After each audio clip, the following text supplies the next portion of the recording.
Tonight, in a 1930s Tampere paper mill, the counting clerk's bench is yours, and the odd paper counts before you are going to fit together slowly, sheet by sheet. Settle in, and let the pace of the mill take over. We'll stay with the quiet work, with your pencil, your ledger, and the low breath of machines beyond the wooden partition. The first thing you notice is warmth, because Tampere in winter can hold the cold close to the streets, while the mill keeps its own damp heat inside. The windows are pale with steam at the edges. Somewhere below, the Tammikoski Rapids keep moving through the city, steady and dark, turning power into work. In this 1930s Tampere paper mill, you don't need to hurry. You only need to count what comes to you, and count it again when the numbers look strange. Your desk is not large. It has a slanted writing surface, a chipped ink bottle, a soft grey eraser, and a ruler polished by other hands. The ledger is thick enough to lie flat with its own weight, and the pages have that dry, fibrous smell that paper gets before anyone writes on it. You rest your wrist near the margin. The pencil feels warm after a minute in your hand. Around you the mill sounds like weather indoors, with belts moving, rollers turning, carts creaking, and voices softened by distance. The counts are ordinary at first glance. Reams, bundles, waste sheets, wrapped packets, stock for cutting, stock for drying, stock that must be weighed again because damp paper cheats the hand and the scale. Then come the little oddities, the paper counts that seem wrong until you learn how the mill thinks. A bundle may say one thing by sheet count and another by weight. A ream may be short by the clerk's mark, but right by the cutting room's allowance. A spoiled corner may make a sheet unusable, yet still leave it counted in the ragged stack beside the trimmer. We begin with that patient confusion, because it's the kind that belongs to real work. Nothing is theatrical about it. You are not solving a grand mystery. You are listening to the mill explain itself through small differences, through damp weight, trimmed edges, sample sheets, trial runs, and the careful habits of people who have to make messy materials agree with clean columns. The clock above the doorway ticks behind the machine noise. Its hands are black and plain. It has watched many counts become sensible. The morning light reaches the counting room slowly, filtered through high glass and a faint film of soot. Outside, Tampere is waking in layers, with boots on icy streets, chimneys beginning their steady smoke, and tram bells sounding somewhere beyond the mill walls. Inside, your day has already begun. A cart arrives with wrapped stacks from the finishing room, each stack tied with cord and marked with a small paper slip. The slip gives you the grade, the intended sheet size, the machine number, and the count that someone upstream believes to be true. You take the first bundle onto the bench. It lands with a gentle thud, heavier than it looks. Paper is light only when one sheet is lifted alone.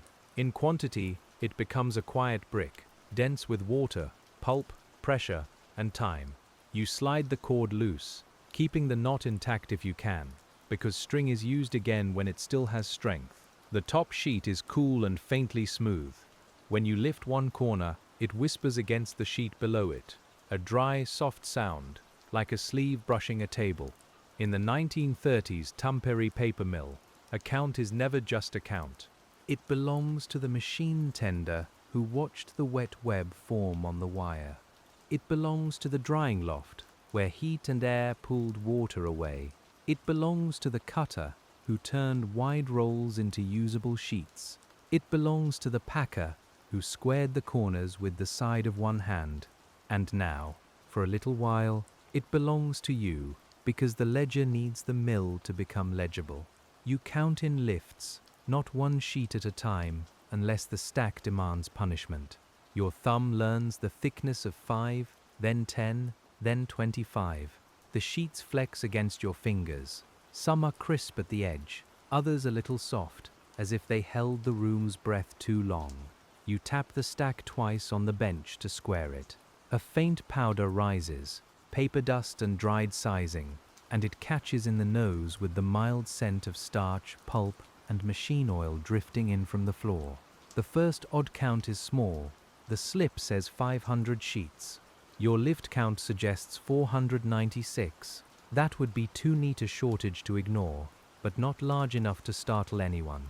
You turn the stack around and count again from the other side, because corners cling, and a bent edge can make two sheets travel as one.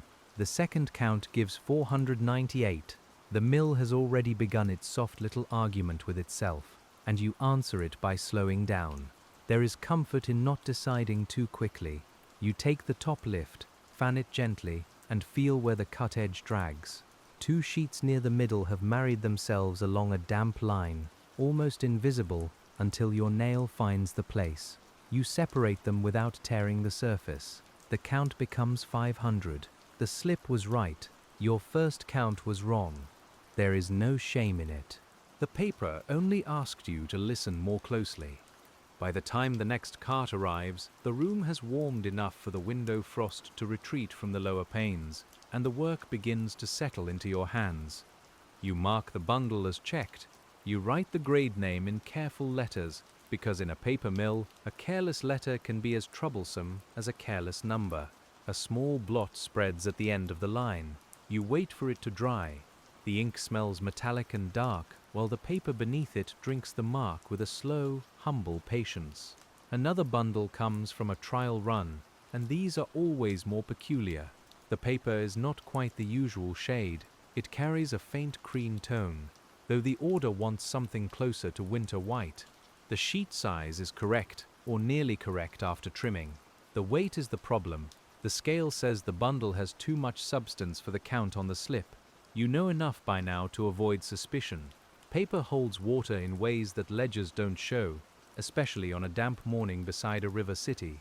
So you weigh the bundle again. The iron weights are cold when you move them. They click softly as they settle into place. The balance trembles, then steadies. You breathe with it, though you don't mean to. The figure remains high.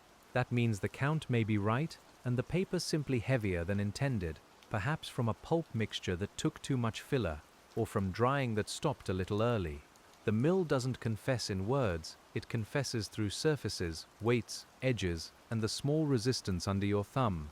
You enter a note in the margin, slightly heavy. Hold for Foreman. The words are plain. They will travel farther than you do today. Someone will read them near the machine. Someone will compare them with yesterday's settings, with the beta room's mixture, with the steam pressure, with the weather that crept into everything. For you, the note is enough. It keeps the count honest without pretending to know more than the desk to know.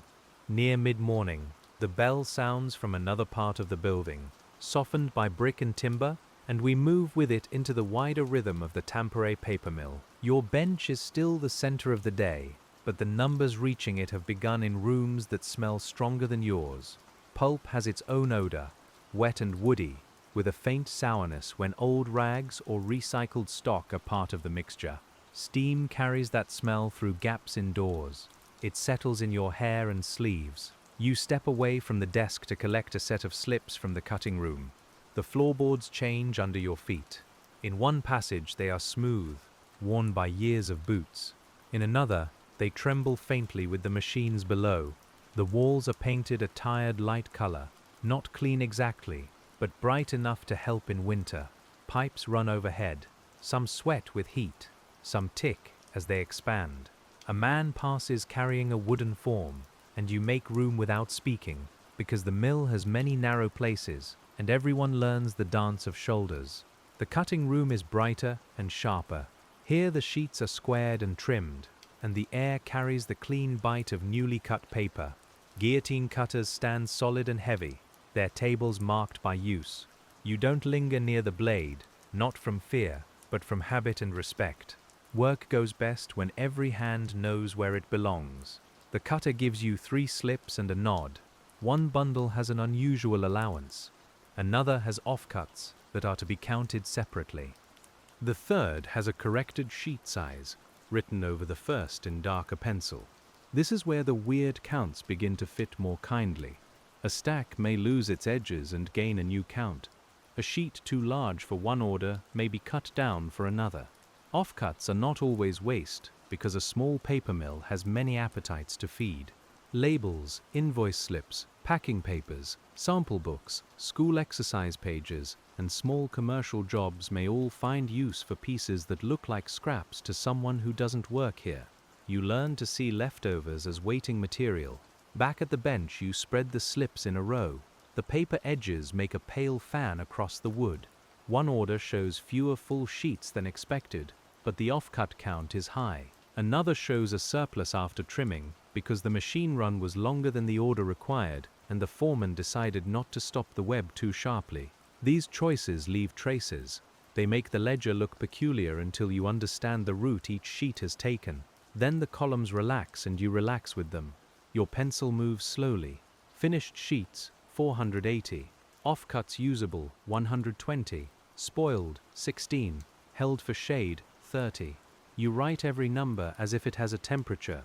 Some are warm from the machine, some are cool from storage, some are damp with uncertainty. You sharpen the pencil with a small knife when the point grows flat, catching the curl of wood in your palm. Cedar and graphite rise briefly above the smell of pulp, and the scent is pleasant enough to make you pause. There is a lunch tin beneath your desk, wrapped in cloth. You won't open it yet.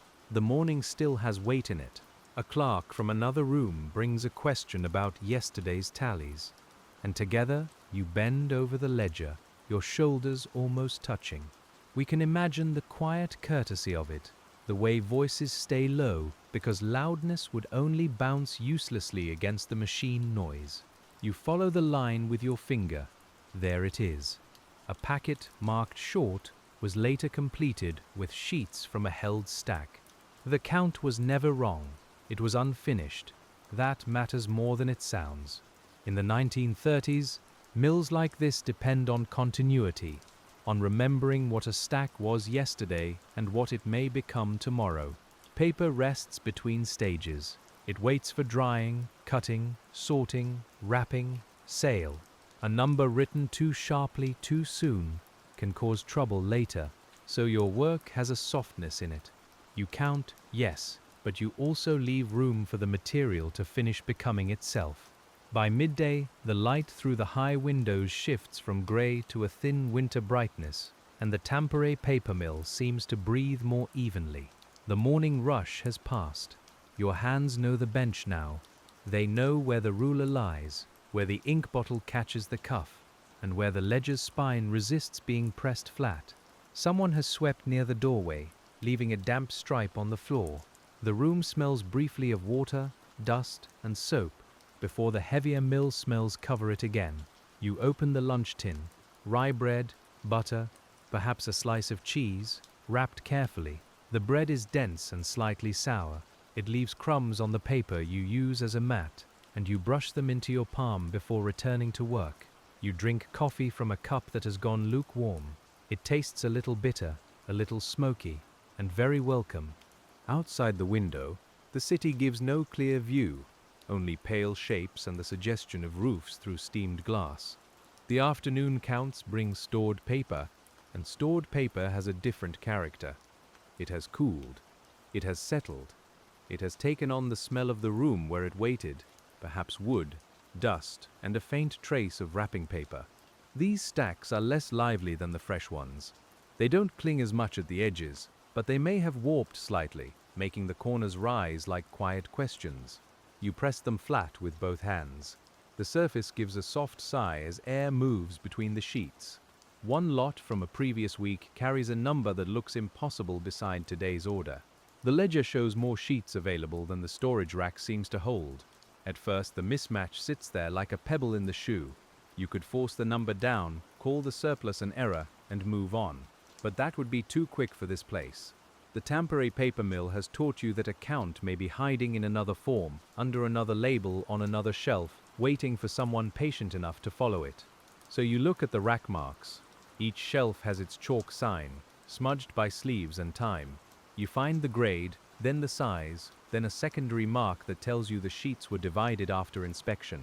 Part of the lot went to wrapping, part went to samples, part remained full size. The ledger total was correct, but the paper had been scattered into useful smaller lives. You bring the three figures together, and the strange count becomes a neat sum after all. There is a particular relief in that moment. It isn't triumph, It's quieter than that. It's the feeling of a drawer closing smoothly, or a key turning without force. Your shoulders loosen. You make the correction note, not because the total changed, but because the path must be clearer for the next person. Count divided across storage, sample room, and wrapping stock. The sentence is plain, but it carries the little kindness of future order. The sample room is small, and you visit it with a slip in hand. Here the mill's paper becomes almost delicate. Sheets are cut into small pieces, labeled, touched, compared. Customers may want to feel smoothness, judge whiteness, see how ink sits on the surface. You pick up one sample and bend it gently. It springs back with a quiet snap. Another feels softer, more absorbent. A third shows tiny specks when held near the window, little signs of the pulp's journey that no advertisement would mention, but every worker's eye would know. You count sample sheets differently. They are not waste, and not full stock, and not exactly finished sale goods. They are promises. They go into envelopes, books, letters, and visits from agents who carry the mill's work beyond Tampere. A few missing sample pieces can explain a surprising shortage in the main tally. A handful of extra cut slips can explain why an order looks generous. The numbers are not strange anymore. They are simply moving through the life of the mill. When the afternoon deepens and the machines keep their steady weather, we return again to the bench, where the smallest marks begin to matter most. The paper mill in Tampere has settled into its long working hum, and your ledger has become a map of ordinary transformations. A stack arrives damp and heavy. Later it returns dry and lighter. A full sheet becomes two smaller sheets. A rejected edge becomes packing material. A sample leaves the building in an envelope. Nothing disappears as quickly as the numbers first suggest.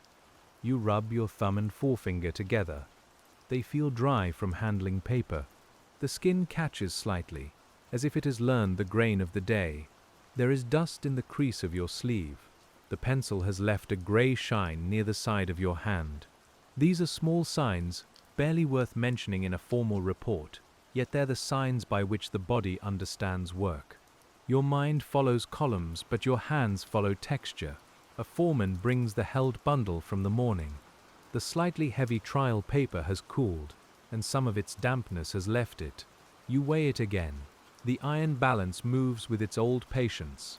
This time the figure is closer to the expected weight, though still a little above it. The count remains sound. The paper was not miscounted. It was only not finished drying when it first reached you. You amend the note with care. Reweighed after standing. Count accepted. Hold for grade decision. The foreman reads the line, nods, and takes the slip away. That is all. No speech is needed beyond the work itself. You hear his boots fade into the corridor, and for a moment the counting room feels wider. The clock ticks. The machines continue. The city outside leans toward evening. You turn a clean page in the ledger, and the paper makes a soft flap that seems almost too gentle for a building full of power. In a mill, accuracy is not only sharpness, it is patience. It is knowing that a wet sheet and a dry sheet can be the same sheet, though the scale tells two stories. It is knowing that trim loss may become useful stock, and that a bundle short by 4 may contain 4 sheets clinging together in the middle. It is knowing that the world is not always wrong when it disagrees with your first glance. Sometimes it is only folded. That thought stays with you as you take up the next stack. The wrapper is brown and rougher than the sheets inside. Twine has pressed a shallow groove into the edges. You loosen it and smell the faint, warm odor of paper that has rested close to other paper. The top sheet carries a small indentation from the knot. It will not matter for this order. You mark it as acceptable, and the count begins again, steady as breathing. As the afternoon light thins over Tampere, the work changes from receiving new counts to reconciling old ones, and we let the day slow around that quieter task. The carts come less often now. The footsteps in the corridor are fewer. Somewhere, a door opens to the outside, and a draft moves through the room with a brief smell of snow, coal smoke, and river air. You notice it because the mill's warmth has made you forget the weather, at least for a while. The old counts sit in the ledger like sediment. Some were written by you, some were written by another clerk whose hand is narrower. with tall loops and a tendency to lean numbers to the right. You learn personalities from handwriting. A careful worker presses hard on totals. A hurried one leaves faint figures near the margins. A tired one makes twos that look briefly like sevens until the line of the calculation explains them. The book holds many hands, and yours joins them without ceremony. One discrepancy comes from a word, not a number. The mark beside a bundle reads cut, but it should have read counted.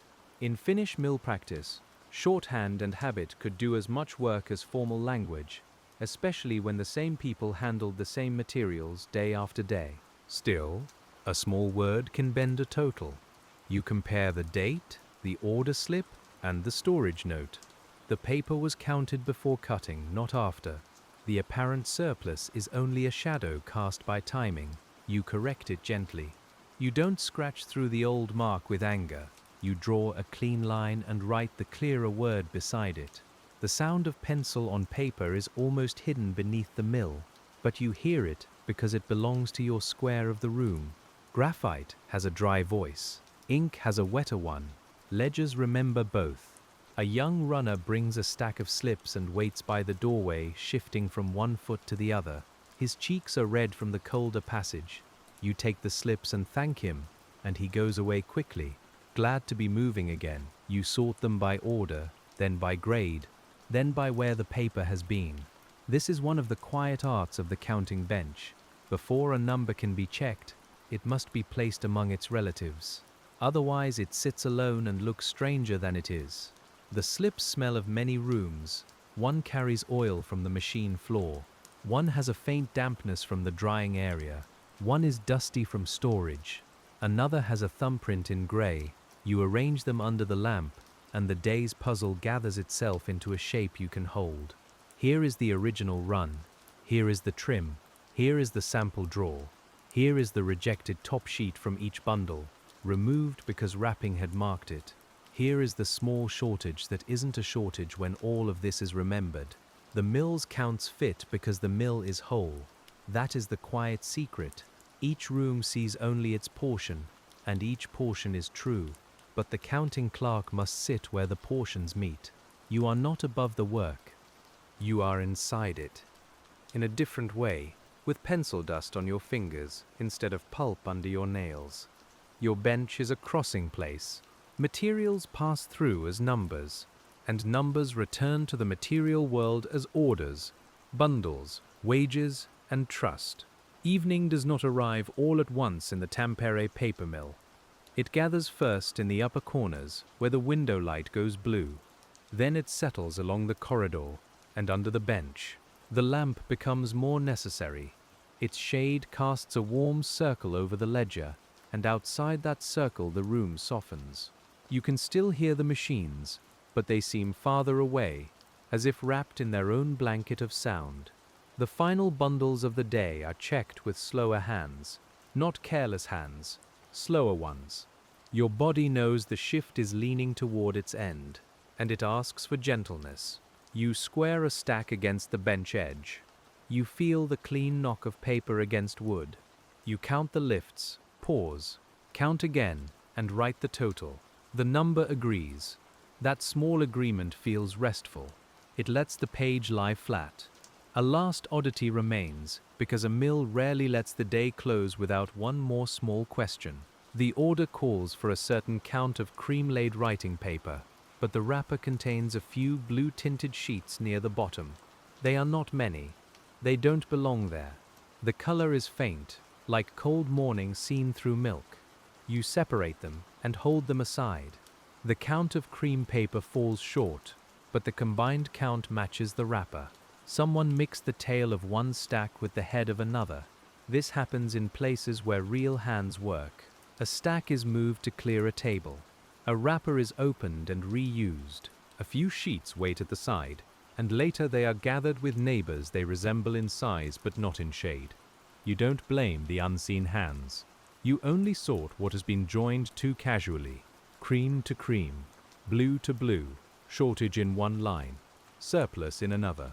Then the strange count fits the day's human shape. You write a note for morning, mixed shade found in wrapped bundle. recounted and separated. The words rest in the ledger, quiet and sufficient.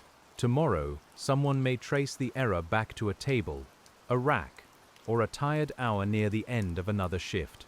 Or perhaps no one will need to. The paper is sorted now. The order can proceed. The blue sheets have their own place to go. The lamp hums faintly, or perhaps that is only the room around it. You cap the ink bottle. You brush the desk with the side of your hand, gathering eraser crumbs, paper dust and the day's small leavings. The ruler returns to its groove. The pencil, shorter than it was this morning, lies beside the ledger. You close the book slowly, letting the pages settle rather than slap. A closed ledger has a sound like a soft door, and as the shift draws nearer to its end, we stay a little longer with the bench, because the last minutes of work often show the truest shape of the day. The last minutes have a particular softness, because nothing new should be forced into them, and yet the Tampere paper mill still offers you little loose ends to tuck away. You check the slips that have not found their matching ledger lines. You lay them beside the lamp in a careful row. Some are curled from damp fingers. Some lie flat and obedient. Each one has come from a different corner of the building, and each carries a little breath of that place, a smell of oil, starch, coal smoke, or paper dust. You turn first to the oldest slip, because old slips become troublesome if they spend the night without a home. It belongs to a bundle of thin wrapping paper, counted twice in the afternoon, and marked once as short. The paper itself has already gone to the packing table. Only the question remains at your bench. You follow the order number with the blunt end of your pencil. The same figure appears on yesterday's page, then again in the cutting room tally, but the quantities differ by a small, stubborn amount. The difference is not large enough to stop a wagon. It is just enough to make tomorrow untidy. You breathe slowly, and we let the mill's steady sound fill the pause while your eye travels down the page. There it is, half hidden near the bottom, a small entry for sheets used to wrap sample books. They were taken from the same lot because the shade did not matter for wrapping. The shortage is not a loss. It is paper already doing another quiet task. You make the cross mark beside the line. You add the note with a careful hand. Transferred to sample wrapping, the words sit neatly inside the margin. Your hand relaxes after writing them, because the count has found its place. The mill feels less scattered when one small loose end is tied. It is a mild kind of order, but mild order is enough for work like this. The next slip is damp at one corner. It has softened where someone held it too long with wet fingers, and the pencil mark has blurred into a grey cloud. You lift it gently, because wet paper tears before it gives warning. The number can still be read if you hold the slip slantwise under the lamp. You smell water and pulp on it, a raw smell from earlier in the process, and for a moment your warm counting room opens onto the wetter rooms below. Down there, the paper begins as movement. Pulp is stirred and spread and guided. Not yet a sheet, but a pale stream with fibers suspended in it. In a 1930s Tampere paper mill, the wet end of the machine has a different music from your room. It splashes and hisses. It breathes steam. Men watch the web form with practiced eyes, because a thin place, a lump, or a wobble may become a mark that reaches your ledger hours later. You are not standing beside the wire now, but the count brings that room to you. The damp slip belongs to a machine run that began unevenly.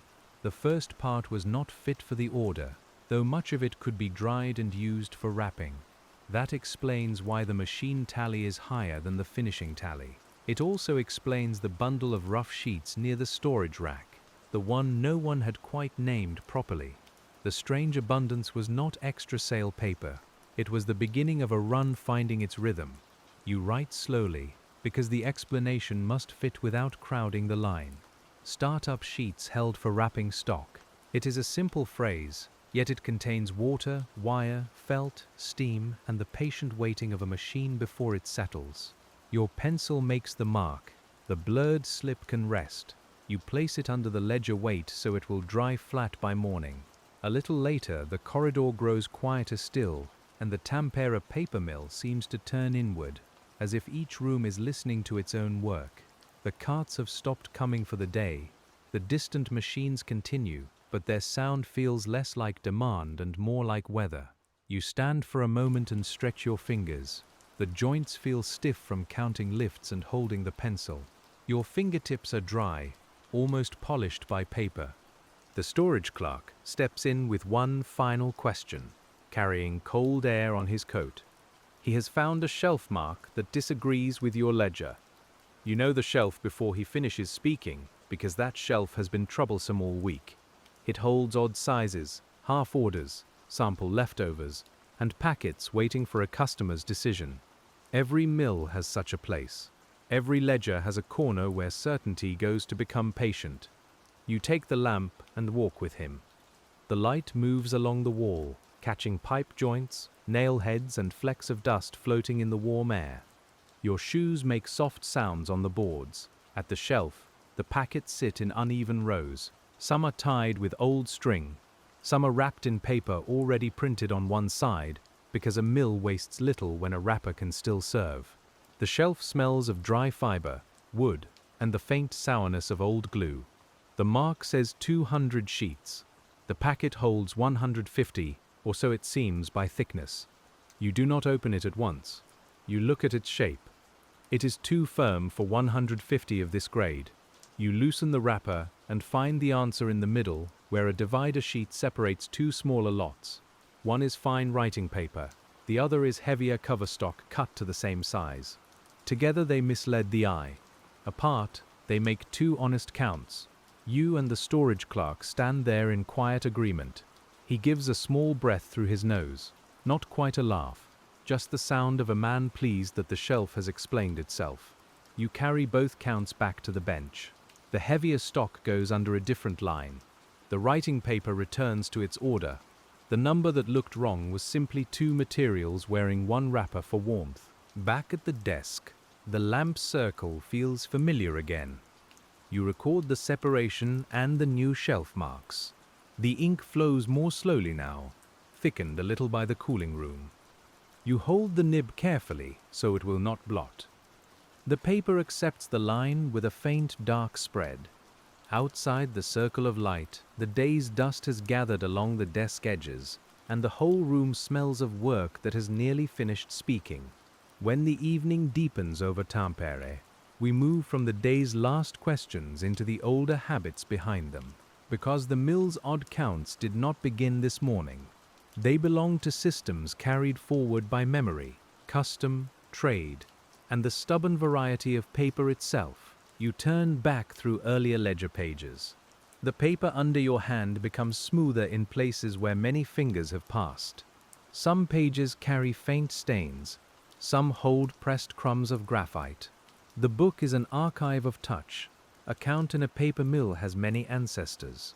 There is the ream, which sounds plain until you learn that different trades have used it differently. There are quires, bundles, lots, packets and weights that speak in their own local ways. There are sheet counts made before trimming and sheet counts made after trimming. There are counts by order and counts by machine run. You sit at the meeting point of all these habits and you learn that a number is rarely alone. In the 1930s Tampere paper mill, the older measures still linger beside newer office forms. A customer may order by weight, by sheet count, or by a size inherited from another supplier. A foreman may think in machine width and run length. A packer may think in bundles that can be lifted without strain. A clerk, like you, must translate between them without making the paper seem simpler than it is. Translation is quiet work. It asks for patience more than flair. You notice this especially with odd lots. A full machine run may produce more paper than one customer needs, but stopping too early can waste time, steam, and labor. So the surplus waits. It may be trimmed to a smaller size. It may be stored for a later order. It may become sample stock, packing sheets, or internal forms. Later, when someone compares the first count with the finished order, the difference looks strange unless the paper's second life is remembered. The ledger helps, but only if it is treated gently. You cannot make every explanation fit into a narrow column, so you learn the mill's shorthand. A small mark near a total may mean held for shade. A letter may mean damp count. provisional. A line through a figure may not mean error, but transfer. At first, these signs look like clutter. After months at the bench, they feel like voices speaking softly from the margins. Your own voice joins them, not aloud mostly. You speak through marks, through the steadiness of your columns, through notes left for morning. The next person will hear you without hearing your breath. That is one of the tender things about clerical work in a noisy place. It is a conversation carried by paper, about paper, within a building that exists to make paper. The thought could almost make you smile, if the room were not already so calm. You pause over one earlier entry from the week before. The count was once marked impossible in a hurried hand. Later, it was corrected by weight. The bundle had seemed short in sheets, but the paper was thicker than expected, and the order allowed fulfillment by weight for that grade. The word impossible looks too strong now, almost theatrical among the quiet figures. You draw no new mark. You only notice how often work becomes easier when strong words are allowed to fade. The night shift bell sounds somewhere beyond your room, low and muffled, and the transition feels less like a beginning than a continuation. The Tampere paper mill does not sleep as people do. It changes hands. You gather the slips that belong to the night clerk. You stack them by urgency, though nothing here feels urgent in the sharp sense. The first stack needs checking before the early wagon. The second can wait until drying is complete. The third is only for information, a courtesy from your desk to another. A kettle knocks softly in the adjoining room. Someone pours coffee. The smell reaches you, dark and roasted, cutting through the softer odors of paper and dust. You have one more cup, not because you need wakefulness for long, but because warm coffee belongs to the hour.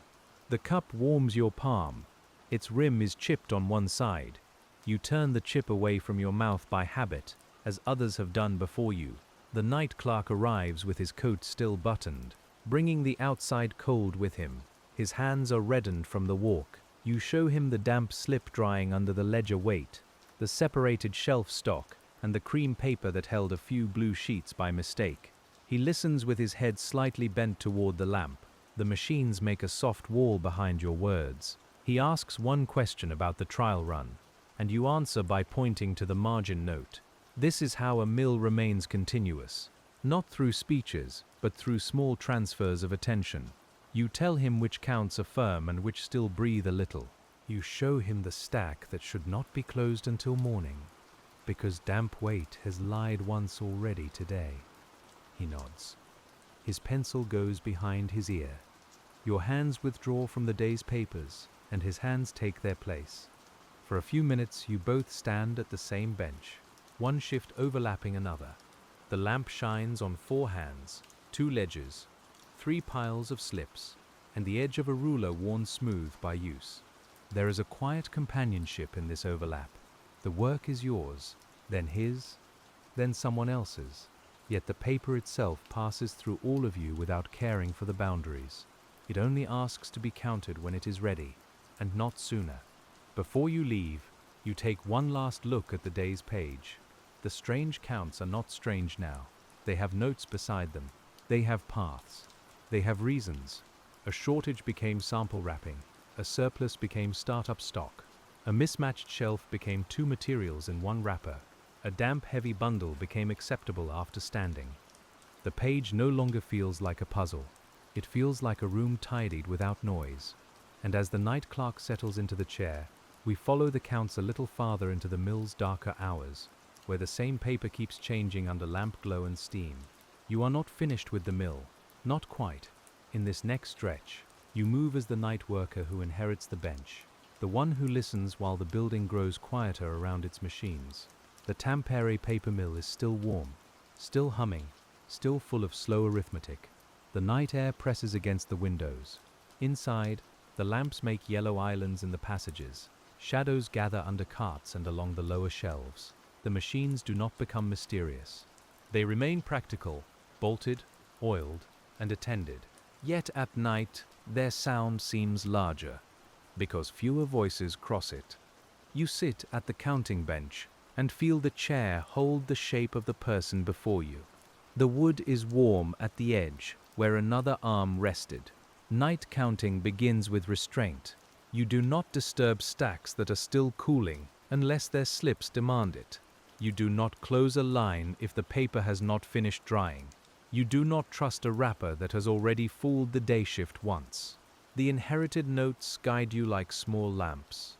Reweigh after standing. Check shade in morning light. Separate mixed stock. Each phrase is modest, but together they keep the night from becoming guesswork. You lift the damp slip from beneath the ledger weight. It has dried flatter than before. The blurred corner remains cloudy, but the mark is readable enough. You copy it to a cleaner slip for the morning file. The old one stays clipped behind it, because the original should not vanish just because it looks tired. Paper mills understand tired paper.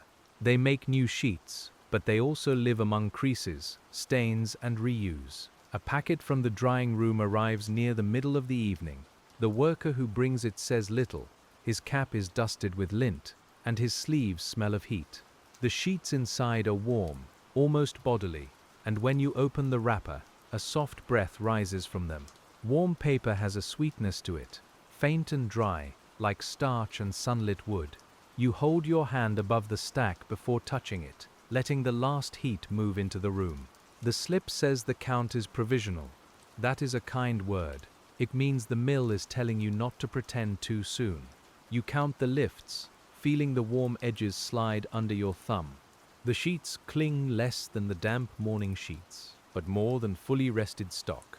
You get the expected number on the first pass, then one sheet extra on the second. You do not force agreement. You fan the middle. A thin reject sheet hides there, lighter at one corner, marked by a faint wrinkle from the drying felt. You set it aside. The count fits. The reject has its own mark now, and the sales stack remains clean. This small separation is the night's work in miniature. You are not changing the mill. You are helping it say what has already happened. A sheet that was almost right becomes wrapping. A sheet that is right stays with the order. A sheet that cannot be used may still be weighed as waste. Each fate is quiet, but each must be named. Outside, Tampere darkens fully.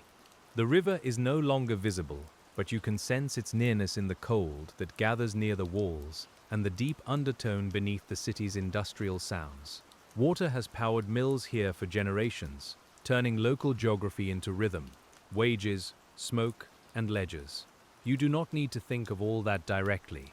It is present anyway, in the vibration under your shoes and the steady arrival of paper at your bench. The night clerk's hands, which are now your hands in this part of the work, move more slowly than morning hands. Night has a way of smoothing haste. You dip the pen, wipe the nib, and write the run number. The ink glistens before drying. The lampshade is green on the outside and pale underneath, and the edge of its light falls across the page like a tide line. Beyond it, the room is brown, grey, and gold, all softened by dust. An older ledger waits on the side shelf, and you pull it down to compare a recurring odd count. The cover is worn at the corners. It smells of paste, cloth, and old offices. The pages crackle faintly when turned. You find earlier entries for the same customer, the same unusual size, the same preference for a count that does not match the mill's common bundle size. The weirdness is not an error. It is a habit from outside the mill, arriving again and again through purchase orders. That is another thing paper teaches you. Not every odd count begins with production. Some begin with people far away, with shopkeepers, schools, printers, offices, and warehouses, whose shelves were built for certain sizes. A printer may want a count that fits forms and imposition. A school supplier may want packets that match classroom use. A shop may order by the wrapper size its customers recognize. By the time the request reaches Tampere, it looks awkward only because it belongs to another rhythm. You make a note to pack the order in uneven bundles, not careless bundles, intentional ones. The ledger total will look peculiar beside the storage count, but the invoice will agree with the customer's habit. You can feel how easily a future clerk might question it. So you add the old reference number. Same packing as previous order. The phrase is a small bridge across time, From one night worker to another day months later, the machines change tone after midnight, not sharply, more like a sleeper turning under a blanket. A belt is adjusted somewhere, steam pressure shifts. A cart rolls over a threshold and makes a hollow wooden sound. You look up, listen, and then return to the page. The paper does not mind your pause. It waits under your hand, pale and rectangular, full of fibers that have already passed through more motion than most people ever imagine. A stack of offcuts needs sorting before morning. They are narrow strips and small rectangles, too useful to discard without thought. You spread them on the bench by size. Their edges are clean and bright, newer than their surfaces. The smallest pieces flutter when the corridor draft reaches them. You place the inkwell near one corner to keep them from shifting. The work becomes almost domestic, like folding cloth or arranging kindling, except every piece carries a possible use. Some offcuts will wrap sample cards. Some will become labels. Some will be used inside the mill for notes that do not need fine paper. You count them in groups your fingers can remember. 10 small strips under the left hand, 25 larger pieces near the ruler. The numbers are humble, but they prevent waste. In a 1930s Tampere paper mill, thrift is not a slogan. It is the daily habit of hands that know how much labor lives in even a narrow strip. The offcuts explain one more odd total. A cutter's sheet count seemed low because the trimmed edges were removed from the main line before being counted separately. Once added to the internal use stock, the run balances neatly. You write the note, and the page seems to settle. There is pleasure in this kind of fitting. It is not excitement. It is the quiet comfort of seeing that things have not vanished. They have only changed categories. You lean back for a moment. The chair creaks. Your shoulders feel the long day you did not live entirely, because the day's earlier worker left part of it in notes, and now you carry the rest. That is how work stretches across bodies. You inherit attention. You add your own. You pass it on. The mill continues, not because any one person holds it all, but because each person holds a portion carefully enough.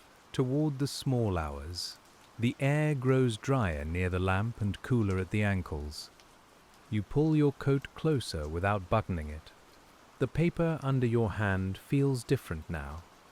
Less damp than morning stock, more settled than evening stock. You begin to recognize these states almost without thinking. Fresh sheets have a living looseness. Stored sheets have a quiet firmness. Over-dried sheets can sound too crisp. Damp sheets can lie with a heavy silence. You check a set of packets marked for railway shipment. Their wrappers must show the count clearly, because once they leave the Tampere paper mill, the mill's memory travels only through labels, invoices, and trust. You smooth each wrapper with your palm. The coarse brown paper scratches lightly against your skin. The cord cuts a narrow line around the stack. You test the knot, not with suspicion, but with the care of someone who knows a loose packet can make good numbers look careless. One packet has a label placed over an older label. You steam it lightly with breath and lift a corner.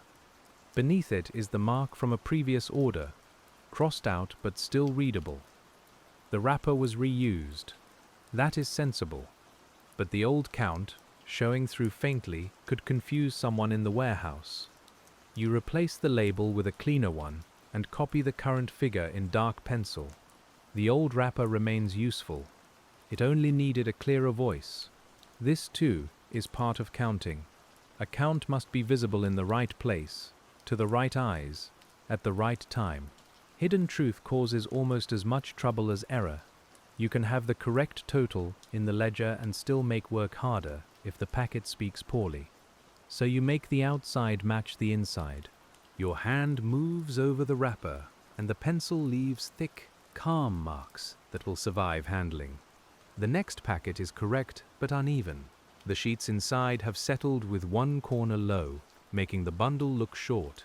You untie it, square it against the bench, and retie it with the same string. The physical act changes nothing in the count, yet it changes everything in appearance.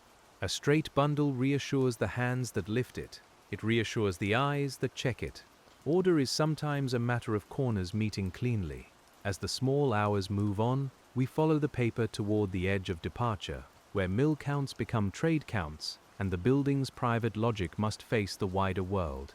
The Tampere paper mill is not an island, though it can feel like one at night. Orders leave by cart and rail. They go to printers, offices, shops, schools, warehouses, and other workshops where different hands will test the truth of your figures. The count must travel well. You prepare the shipment list with slow care. Each packet is named by grade, size, count, weight, and destination. The words are plain, but they carry many rooms inside them. Grade remembers pulp and finish. Size remembers cutting. Count remembers your lifts of the thumb. Weight remembers water leaving the sheet. Destination remembers the world outside the mill gate. You write them in a line, and the line becomes a little road. The paper for the list is not fine. It is serviceable, slightly gray, and absorbent enough that ink spreads if you linger. You keep the pen moving. The nib gives a faint scratch, steady and close. On another table, a worker stamps a packet, and the stamp lands with a soft thump. Ink, paper, wood, twine, and breath make the night's small orchestra. Nothing asks to be admired. Still, you notice it. A shipment count appears wrong because 2 packets are deliberately underfilled. This seems wasteful until you remember the railway crate.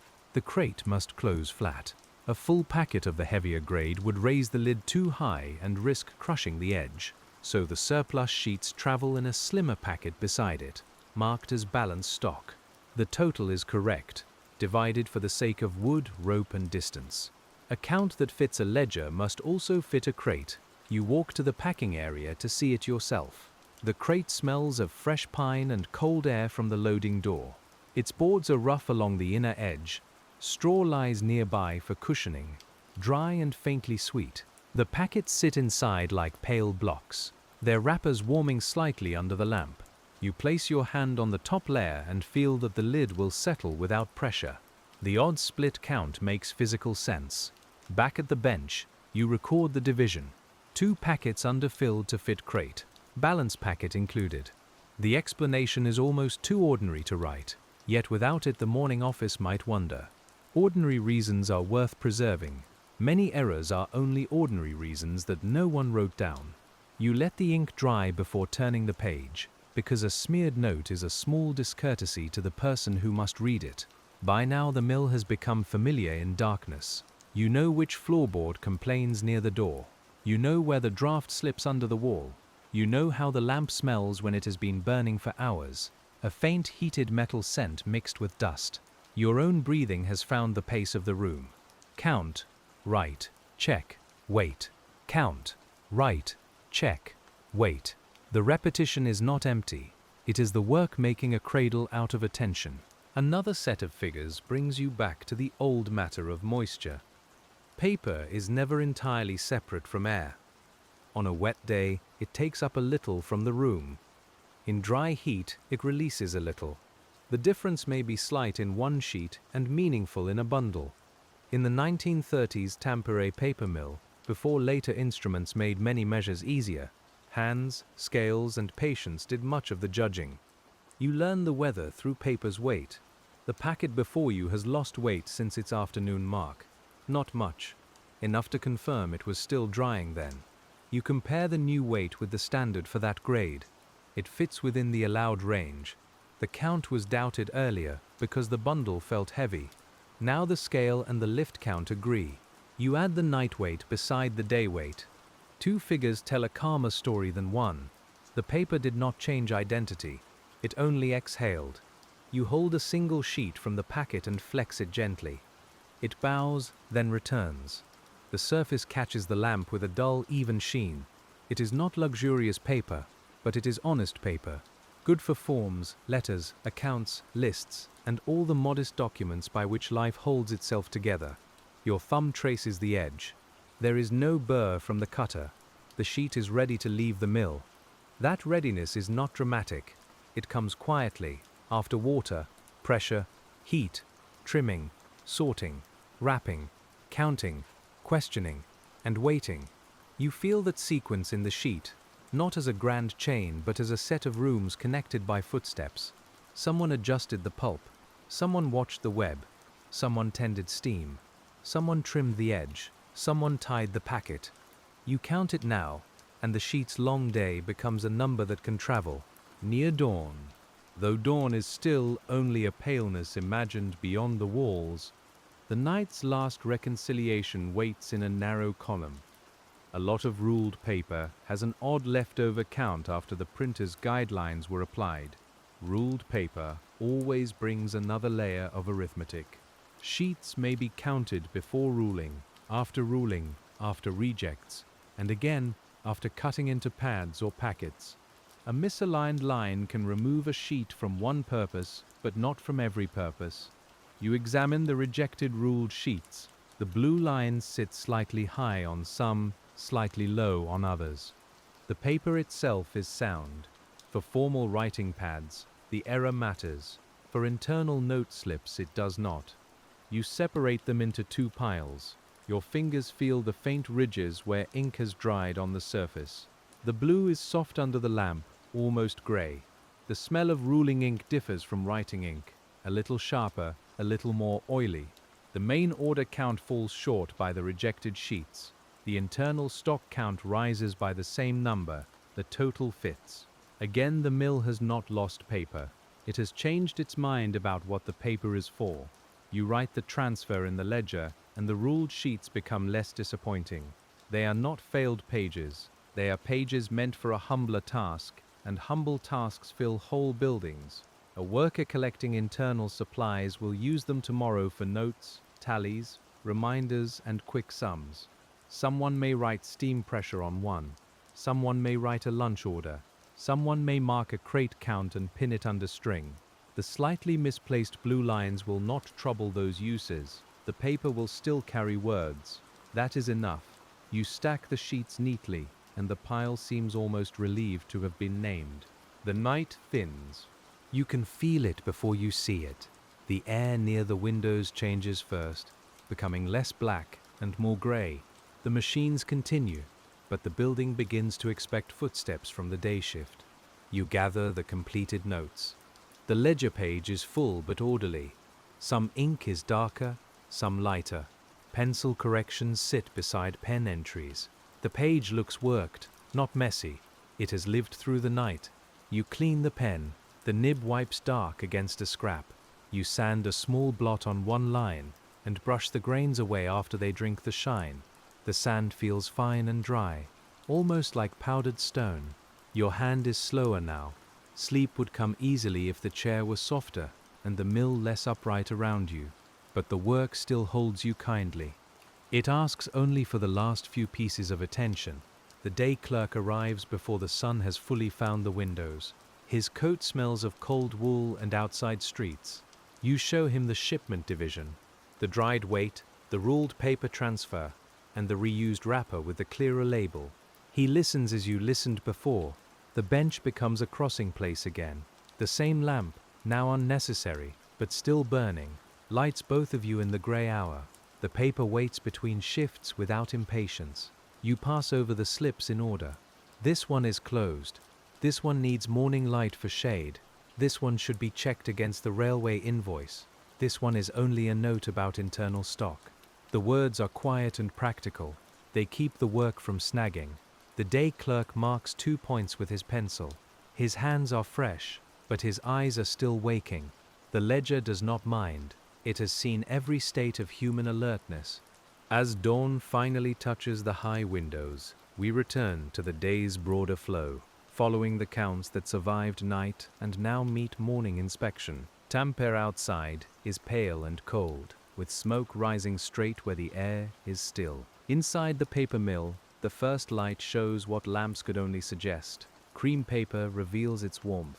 Blue-tinted sheets show their coolness. Dust on the sill becomes visible. The room's corners return from shadow. Morning light is useful for shade. A sheet that looked acceptable under a lamp may show a yellow cast beside the window. A blue tint may be too strong, or only imagined by tired eyes. You carry the held stack toward the glass. The window is cold enough that you feel it on your face.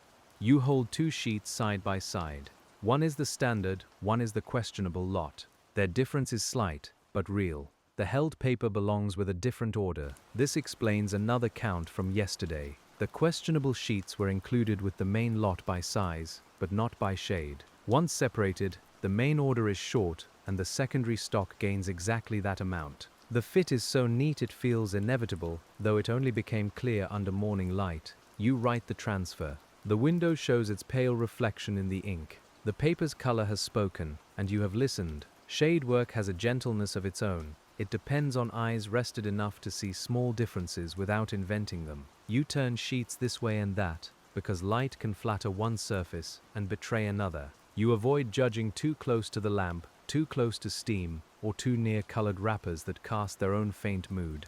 The mill teaches you that seeing is also a kind of counting. You count whiteness, warmth, specks, cloudiness, and evenness, though not all of these have numbers. A stack of pale paper waits near the sill, and each sheet catches the cold light like a quiet pond. You lift one corner, the sheet bends smoothly. No crackle, no limpness, it has dried well. The surface is even. You mark it fit for writing stock. That mark will matter to someone who may never know your hand. They will open a packet elsewhere and expect paper that behaves. Your count helps that expectation come true. Later in the morning, the Tampere paper mill grows busier around you, and the odd counts begin arriving with the confidence of daylight. A cutter brings a correction before you have to ask. A packer sends a note explaining why one bundle is divided. The night's careful marginalia has done its work. People move through the corridors with more noise now, but not harshly. Boots, carts, doors, and voices make a layered pattern. The building is awake. You stand at the bench with yesterday's page open and today's page beginning. There is satisfaction in seeing a new page before it fills. The ruling is clean. The margins are empty. The paper itself is a product of some other mill run, perhaps this one, perhaps another, and it waits to become a record of its own kind. You smooth the page with your palm. It is cool at first, then warmer under your skin. The first new entry concerns a specialty order, small enough to be awkward. Specialty orders often make counts look strange, because they do not fit standard bundle habits. This one requires a certain number of sheets for a printer testing a small booklet. The sheets must be large enough for folding, but the final printed pages will be much smaller. To the warehouse eye, the count seems excessive for such a modest job. To the printer's plan, it is exact. You imagine the printer's form, not in technical detail, but as a pattern of pages arranged so folding brings them into order. A sheet may carry several pages at once. Some sheets will be spoiled in testing ink and pressure. Some will be kept for make-ready, those trial impressions that help the press settle before the proper run. The mill must allow for that. So the count includes good sheets, trial sheets, and a few extra for the ordinary mishaps of ink and machinery. When the cutter's tally exceeds the sale count, you know where to look. The difference is not waste. It is printer's allowance. You mark it clearly. The words feel calm, almost domestic. Allowance for make ready. Once written, the odd surplus stops looking careless. It becomes part of a craft beyond the mill, another workshop where someone will touch these sheets with inked hands and judge them under another kind of lamp. The thought carries you outward for a moment. Paper leaves the mill blank, but not empty. It is full of possible uses. It may become a letter folded into a coat pocket, a shop invoice, a school exercise, a railway notice, a factory form, a wrapped parcel, a church bulletin, or a page in a small printed book. Your count is one of the last quiet things that happens before that future begins. It is a modest blessing of accuracy. A worker brings in a tray of small labels cut from offcuts, and their count is absurdly high compared with their weight. Hundreds can sit in a shallow pile. They slide under the fingers like dry leaves. You count them with a card, measuring thickness in groups because individual counting would waste the morning. The card edge taps softly against the stack. Every tap is a little estimate, confirmed by experience. The numbers fit because your hand has learned this paper's body. Labels make their own tiny weather on the desk. They flutter when someone opens the door. They cling to the sleeve. One rides the back of your hand before you notice it. You place a ruler across the top of the pile to hold it down. The labels smell fresher than the ledger, sharper at the edges. Their smallness makes the count look enormous, but the material itself is barely a handful. Scale plays tricks on attention. You record the label stock under internal supply. This explains why the off-cut column empties faster than the waste column grows. The mill is not losing scraps. It is turning them into labels that will identify larger bundles, including perhaps the very paper from which the scraps came. There is a pleasing circle in that, though you do not dwell on it too brightly. You simply note the conversion, and the ledger becomes a little more complete. By late morning, the work shifts toward the monthly comparison, and we let the pace broaden without growing hurried. The Tampere paper mill keeps daily counts, but it also needs longer views, because a day can lie by accident. One damp day makes weights heavy, one awkward order makes waste look high, one batch of offcuts becomes useful only after enough sizes gather together. A month gives the figures room to explain themselves. You pull the monthly sheet from the drawer. It is larger than the daily ledger and folded twice. The creases are soft from repeated handling. You spread it across the bench and anchor the corners with an ink bottle, a ruler, a clean weight, and a closed stamp pad. The paper rises slightly between them, like a low hill. Columns run across it in patient lines. Production, finishing, waste, internal use, samples, held stock, shipped stock. At first, monthly comparison seems colder than daily counting. The figures are larger, the textures are farther away. But you know better now. Every total is made of touched sheets, lifted bundles, damp slips, crooked labels, and notes left under lamps. You run your finger down the waste column and remember the rejected ruled sheets that became internal notes. You move to samples and remember the small pieces cut for customers. The large numbers soften when their small lives return. One total appears high for waste. That could trouble someone in the office, if seen alone. You compare it with internal use stock and find the companion rise. The month included several awkward trim jobs, and much of what looked like waste had become labels, wrappers, and note sheets. The paper did not leave as sale goods, but it did not become useless either.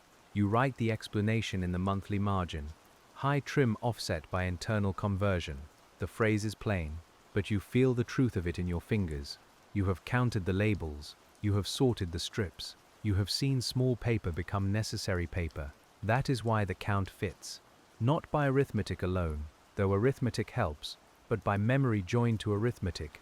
A ledger without memory is brittle. Memory without a ledger drifts. Together they make the mill understandable. You check the sample column next. It is higher than usual because agents requested new books for several grades. Small samples can consume more sheets than outsiders expect, especially when each sample must show a clean surface, a proper shade, and a tidy cut edge. A flawed corner may be rejected for sample use, even if the rest of the sheet could serve elsewhere. So sample making creates its own stream of leftovers. The count looks strange until the sample room is remembered. You visit the sample room again with the monthly sheet folded under your arm. Morning has made it brighter. Small stacks lie on the table, each labeled by grade. Scissors, knives, paste, and string sit ready. The room smells of cut paper and gum adhesive. You pick up a sample book partly assembled. Its pages are small, but each one represents a larger run, a machine setting, a pulp mixture, a finish, a promise. The count in the ledger is the shadow of all these little books. A woman at the sample table shows you a pile of rejected sample pieces. The shade is uneven on some, others have a speck near the center. For ordinary wrapping, they are fine. For showing a customer, they are not. You touch one speck with your fingernail, though it does not lift. It is embedded, a tiny dark witness from the pulp. The piece goes to internal stock, and the sample count remains high for good reason. Back at the bench, the monthly figures grow friendlier. Waste, internal use, samples, and held stock are not enemies. They are neighboring rooms. Paper walks between them. Sometimes it changes name at the doorway. Your job is to notice the doorway. Once you do, The weird tampere counts no longer seem weird for the sake of weirdness. They become evidence of a working place refusing to waste what can still serve. The noon hour approaches, and the mill's sound softens in patches as some workers pause and others continue. You eat near the bench again, careful to keep crumbs away from open pages. The bread is firm. The butter has softened in the room's warmth. Your coffee tastes better than the night cup because your mouth is less tired. You watch steam cloud the cup and disappear. The ledger rests closed beside you, as if it too is taking a small meal of silence. There is a kindness in lunch at a workbench when the work allows it. You are still in the room, still among tools and papers, but the hand no longer counts. It holds bread. It warms around a cup. It brushes crumbs from cloth. Outside, a cart passes over cobbles, the sound faint through the mill wall. Inside, someone laughs quietly down the corridor, not enough to disturb the room, only enough to remind you that workers are more than their tasks. After lunch, we return to the monthly sheet, where the final oddity waits in the held stock column. Held stock is the most patient category. It can mean shade questions, weight questions, customer delays, damaged wrappers, uncertain sizes, or paper waiting for a use not yet known. The held stock number for this month is high, but not randomly high. It rises beside several small specialty runs. That pairing tells you where to look. Specialty runs leave tails. A machine cannot always stop at the exact final sheet the order needs. The end of a run may be good paper, but not enough for a standard order. Too much to discard, too little to ship alone. It waits. On the shelf, these tails look like clutter. In the ledger they become held stock. Months later, a small order may fit one of them perfectly, and the old count will finally close. You go to the tail stock shelf with the monthly sheet. The packets are narrow, varied, and easy to underestimate. Each has a label, though some labels are fading. You read them in order, touching the wrappers lightly so they do not slide. Cream laid, small lot. Blue writing, tail from machine 2. Heavy cover, short packet. Thin wrapping, usable. The shelf is a museum of almosts, and every almost has weight. One packet explains the high-held total, almost by itself. It was counted under the original grade, but held for customer approval after shade drift. The customer chose a different lot, so this one remained. It is too good for waste, too particular for common stock. You bring its figure into the monthly explanation. The count fits not because the paper moved, but because it waited. Waiting is a real state in a mill. It deserves a column. You return the packet carefully. The shelf creaks as the weight settles back. Dust shifts in the light. For a moment, the held stock seems less like a problem and more like sleeping material. It may wake into use next week, next month, or not for a long while. The mill has space for such patience, though never unlimited space. Your ledger helps patience remain practical. The afternoon wears on, and the work narrows again to individual packets. This is the rhythm of the counting bench. Wide view, narrow touch. Month, day, sheet. You move between them without drama. A total sends you to a shelf. A shelf sends you to a wrapper. A wrapper sends you to a stack. A stack sends you to the edge of one sheet, where the truth may cling quietly to another. A packet of cream paper comes back from packing because the wrapper count and invoice count differ by 25 sheets. 25 is a meaningful number in paperwork. It may be a lift, a quire, a sample drawer, a cutter's habit, or a clerk's shorthand. You do not assume. You open the packet and count by lifts. The main stack is correct. Beneath the wrapper fold, tucked against the side, is a small reserve lift of 25 sheets, placed there to protect the outer edge from cord pressure. The reserve lift was meant to be included, but not separately marked. It shielded the better sheets and was of the same grade, so the wrapper count included it. The invoice count, copied from the inner stack before wrapping, did not. Both figures had reasons. Only one could travel. You add the reserve lift to the invoice and mark the wrapper practice for that order. The count fits when you remember the hand that tried to protect the paper. You run your fingers over the cord groove on the outer sheets. It is shallow, but visible. A protective lift makes sense. Paper edges bruise in their own way, not like fruit, not with color and softness, but with bends, pressure marks, and crushed corners. A customer may not welcome that, so a few extra sheets become guardians for the rest. Even protection has to be counted, because kindness without a note becomes confusion later. Another packet reveals the opposite habit. Its top and bottom guard sheets are not included in the sale count. They are older stock, slightly gray, placed there only to take dirt from handling. You remove them and see cleaner paper beneath. The wrapper mark gives the sale count correctly, excluding the guards. The gross stack count would be higher. Again, the weirdness dissolves into practice. Some guard sheets belong to the order. Some are only coats worn for the journey. You write both examples clearly, because paired differences can confuse even careful people. Guard sheets included when same grade. Handling guards excluded when old stock. The lines may help tomorrow, or next year, or only your own tired mind at the end of the shift. That is enough. A note does not need a guaranteed audience to be worth making. It only needs a chance to spare someone from uncertainty. As the afternoon light lowers, we stay with these protective layers, because they show the human care hidden inside industrial counting. The Tampere paper mill is a place of machines, yes, but also of wrappers folded straight, cords tied firmly, corners squared by hand, and guard sheets slipped into place by someone who knows the road can be rough. You see that care in the way packets are built. You feel it when a stack opens cleanly after travel across the room. A machine can make a sheet, but hands prepare it for the world. Hands test dryness, judge shade, lift corners, remove spoiled sheets, choose wrappers, write labels, and decide when a count should be questioned. Your own hands are part of that chain. They do not make the paper, exactly, but they make the paper accountable. They give it a name and number that can be trusted beyond the room where it was born. There is comfort in this kind of responsibility, because it is bounded. You are not responsible for every river, tree, rag, machine, order, or invoice. You are responsible for the stack before you, the mark you make, the doubt you preserve, and the explanation you leave. The boundary is not small in a dismissive way. It is small in the way a lamp circle is small, giving enough light for the task at hand. A final cart for the afternoon arrives with packets destined for storage rather than shipment. Storage counts need their own care because stored paper can be forgotten into error.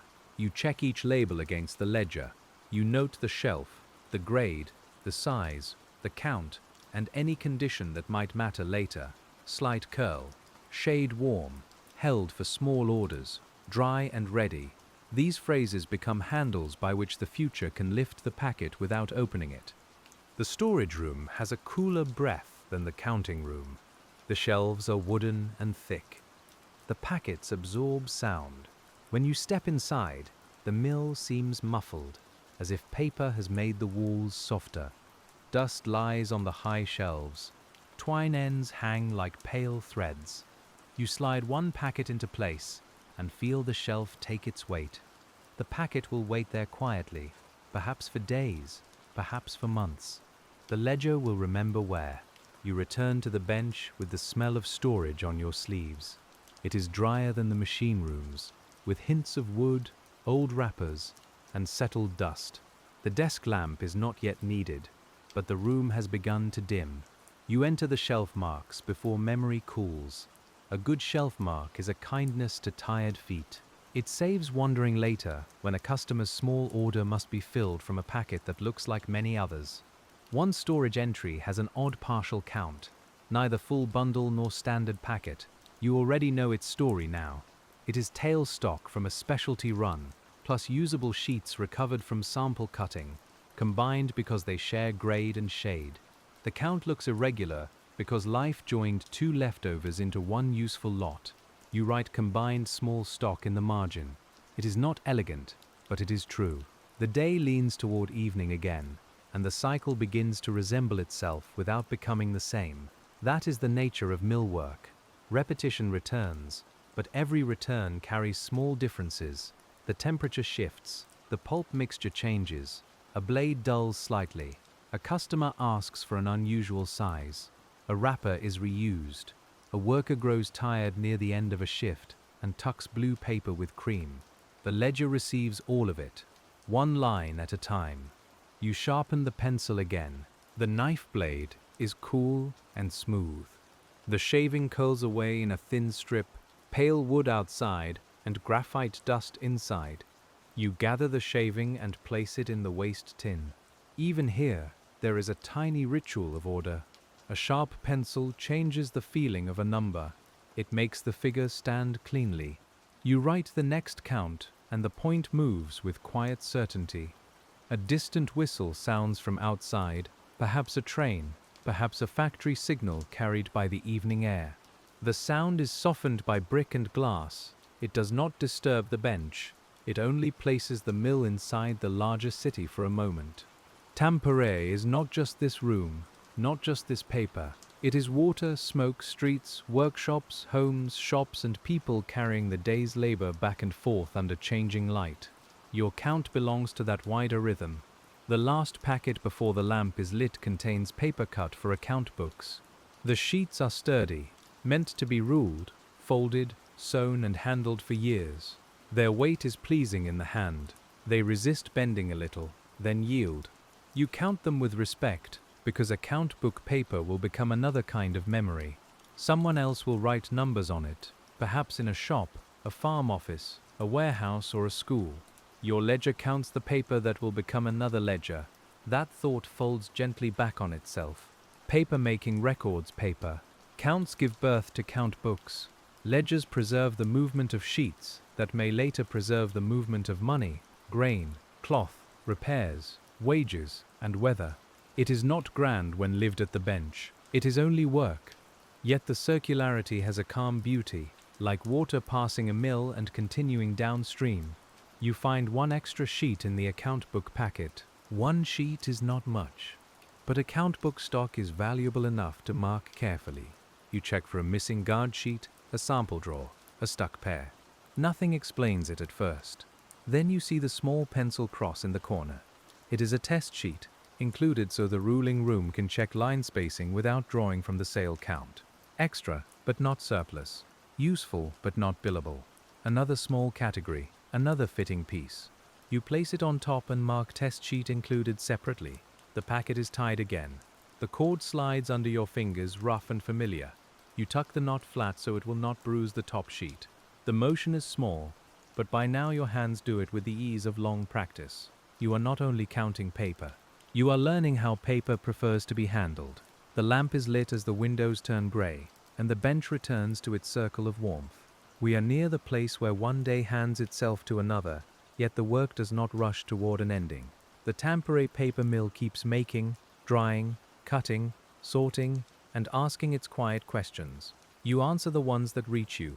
Some are simple, some take a shelf, a scale, and a memory. All of them ask for the same unhurried attention. A new slip appears, left by someone who did not wait. It is written in a cramped hand, with a smudge across the count. You hold it under the lamp and read the parts that remain clear. The order number points to an afternoon cutting. The quantity seems too low by 50 sheets. 50 may be 2 lifts, or 1 small packet, or the guard sheets again. You follow the trail to the cutting room note. There, in the margin, is the answer. 50 sheets removed for edge damage before final count. The damaged sheets are in a separate wrapper. Their corners are crushed where a cart must have pressed them. The center of each sheet is sound, so they will be cut down for internal forms. You touch the crushed edge, feeling the roughness where smoothness should be. It is not a disaster, it is a change in destiny. The main order remains clean. The damaged sheets become smaller servants of the mill. You record the transfer. The shortage disappears from the sale count and reappears in internal stock. The fit is exact. The satisfaction is quiet enough to sleep beside. You close your eyes for one breath, not from fatigue alone, but from the calm pleasure of agreement. When you open them, the lamp is still there. The ledger is still open, and the mill continues to hum around you. There is always another way for a count to look wrong. A packet can be counted before trimming, after trimming, before drying, after drying, before wrapping, after wrapping, with guards, without guards. with samples removed, with test sheets added, with offcuts saved, with rejects downgraded, with tailstock held. None of this makes the work chaotic, it makes it alive. A living process needs careful names for its changes. You turn that thought into no grand statement. You simply write the next line. The paper accepts it. Your hand moves on.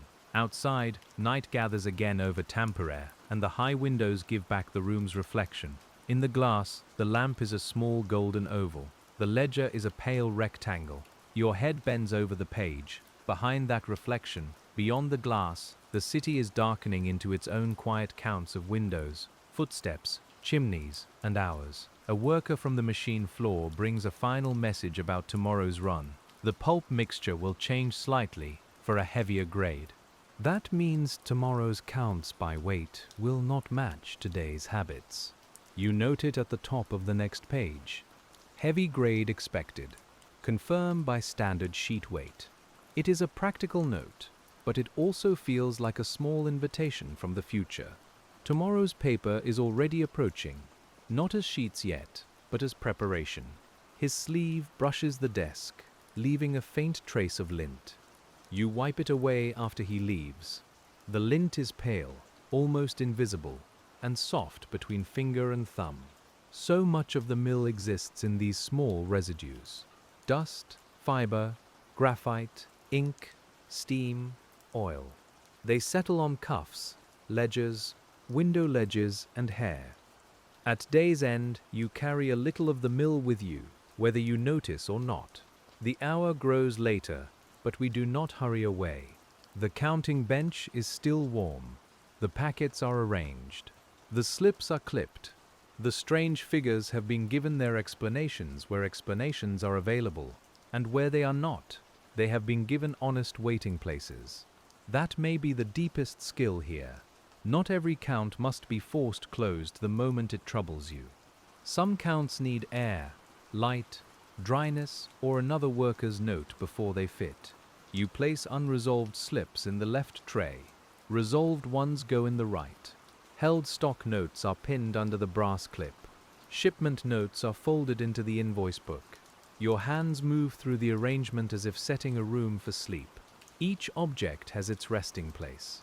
The ruler along the top edge, the pencil beside the ink, the knife closed, the ledger centered, the lamp drawing everything inward. Before leaving the bench for the evening round through storage, you check the page once more. You read it, not word by word, but as a pattern. Totals align. Margins hold explanations. Transfers have destinations. Held items are marked without impatience. The page has the look of a day that has been handled carefully. Not perfectly, because perfect days belong more to imagination than mills, but carefully enough for trust to pass through it. In storage, the packets rest in their rows. You carry a small lamp, and the shelves appear one at a time. Brown wrappers, white labels, black marks, pale twine. The air is cooler here, and your breath feels clearer. You check the new shelf marks against the tags. The partial specialty lot is where it should be. The blue-tinted sheets are separate from the cream. The internal note stock sits on a lower shelf for easy reach. The held shade packet waits by the window end. You touch the edge of one wrapper to make sure it is not damp. It is dry. Another packet has a loose cord and you tighten it gently. The knot gives a little rasp as it moves. Small work, late work, quiet work. No one may notice it tomorrow if it holds, which is often the fate of good care. It disappears into the smoothness of the next task. That is all right. The mill is full of unnoticed steadiness. As you return to the counting room, the corridor light flickers once and steadies. Nothing dramatic follows. It is only a lamp being a lamp. The machines continue. A door closes somewhere with a padded thud. The counting room receives you with its familiar desk, its paper smell, and its circle of order. You set down the storage lamp. You add one last note about the tightened packet, because even small changes deserve a trace when they affect handling. The note is short. Cord tightened on shelf packet. It may never matter. Still, it belongs to the day. You blot the ink and let the blotter absorb the shine. The blotter itself is layered with old marks, reversed words, ghost numbers, Fragments of orders. It is a quiet negative of the ledger, taking what the ledger cannot keep on its surface. You run a finger over the dry impressions and feel a faint roughness. Another clerk might throw the blotter away when it becomes too marked. For now, it remains useful. It saves pages from smears. It holds excess ink. It keeps the official lines clean by becoming messy itself. There is something tender in that division of labor, though you would not say it aloud in the mill. You only place it back beside the ink bottle, ready for the next wet line. The final task of this stretch is to prepare the morning query sheet. It lists the counts that need another person's eye. Shade confirmation, customer packing habit, railway crate division acknowledged, heavy grade standard expected, mixed wrapper practices clarified. The sheet is not long, but it prevents confusion from waking too sharply with the day. You write each item in calm, even words. The paper under your pen is slightly absorbent, and the ink settles fast. When the query sheet is finished, you place it where morning light will find it. That matters. A note hidden under other papers is nearly the same as no note at all. You weigh it with a clean metal weight that feels cold against your fingertips. The weight has a smooth top and a worn underside. It has held many papers still. Tonight it holds these questions in place, gently until the next hands arrive. For a while there is nothing to do but listen. The Tampere paper mill breathes through pipes and belts, through vents and floors, through the low continuation of work beyond the counting room. You sit with your hands folded loosely, and the day's arithmetic loosens inside you. The figures no longer crowd. They take their places. 500 accepted, 50 transferred, 25 included, 2 packets split, 1 shade held. The numbers rest because their meanings have been given somewhere to lie. You can feel sleep at the edges of the room, though the shift may not be fully done. It gathers in the warmth of the lamp, in the steady sound beyond the wall, in the settled stacks and closed drawers. The work has not ended, but this portion has softened. That is often enough. A worker does not need the whole world complete before resting. You need only the next task placed where it can be found. The ledger remains open a little longer because ink should dry before the page is closed. You watch the shine fade from the newest words. Wet black becomes dull black. The line becomes part of the page. This small drying is like the paper itself, a tiny echo of the mill's larger process. Moisture leaves, marks settle. What was fresh becomes stable enough to handle. At last you lower the pen into its rest. You do not close the book yet. You let the page breathe. The lamp's warmth touches your knuckles. The room smells of ink, paper, dust, and the faint mineral scent of metal tools. Somewhere far off, water continues through Tampere, carrying its dark strength under bridges and past brick walls. The mill draws from that movement, and your quiet figures draw from the mill. And when the next soft footstep sounds in the corridor, we are still here at the counting bench, with the odd totals resting in their proper columns, and tomorrow's paper already beginning its slow approach through water, steam, fiber, and waiting hands. Those waiting hands begin their work before the sheet is a sheet, and as we follow them, your counting bench widens in memory until it includes the wetter, warmer rooms that feed it. You stand beside a vat where pulp moves slowly, pale and cloudy, with fibers suspended in water like fine threads in milk. The smell is earthier here, damp wood and old cloth, starch and steam, and a faint sourness that clings to the back of the throat. Nothing in this room looks countable yet, but every future number is already hidden inside the flow. The beater room has its own slow rhythm. Pulp is worked until the fibers are opened enough to bind with one another, neither too coarse nor too tired. You learn to judge it by touch as much as by sight. A little pulp between the fingers feels soft, then faintly resistant, as if the water contains a memory of wood. The machines turn steadily, and the sound is lower than the cutting room's sharper work, more like a deep wooden breathing under the floorboards. In the 1930s Tampere paper mill, This early part of the process matters to your later counts in ways that are easy to miss from the desk. A pulp made slightly heavier will change the weight of every bundle. A mixture that holds too much water will make fresh counts feel thick and uncertain. A batch with more filler may look smooth but behave differently under the scale. You do not need to control these things. Still, your ledger will hear from them before the day is done. You carry a small sample in a tin cup, because even wet material can have a kind of record. The cup is cold at the rim and warm near the hand. The pulp inside sways with each step. It is not elegant, but it is full of future surfaces, future invoices, future letters, and future little confusions at the counting bench. A worker marks the batch with chalk on a board. The chalk squeaks faintly. That squeak will become a line in your ledger later, though no one would say it that way. As the pulp moves onward, the mill's air grows wetter. Steam hangs beneath pipes and gathers on metal edges. Your sleeves feel heavier.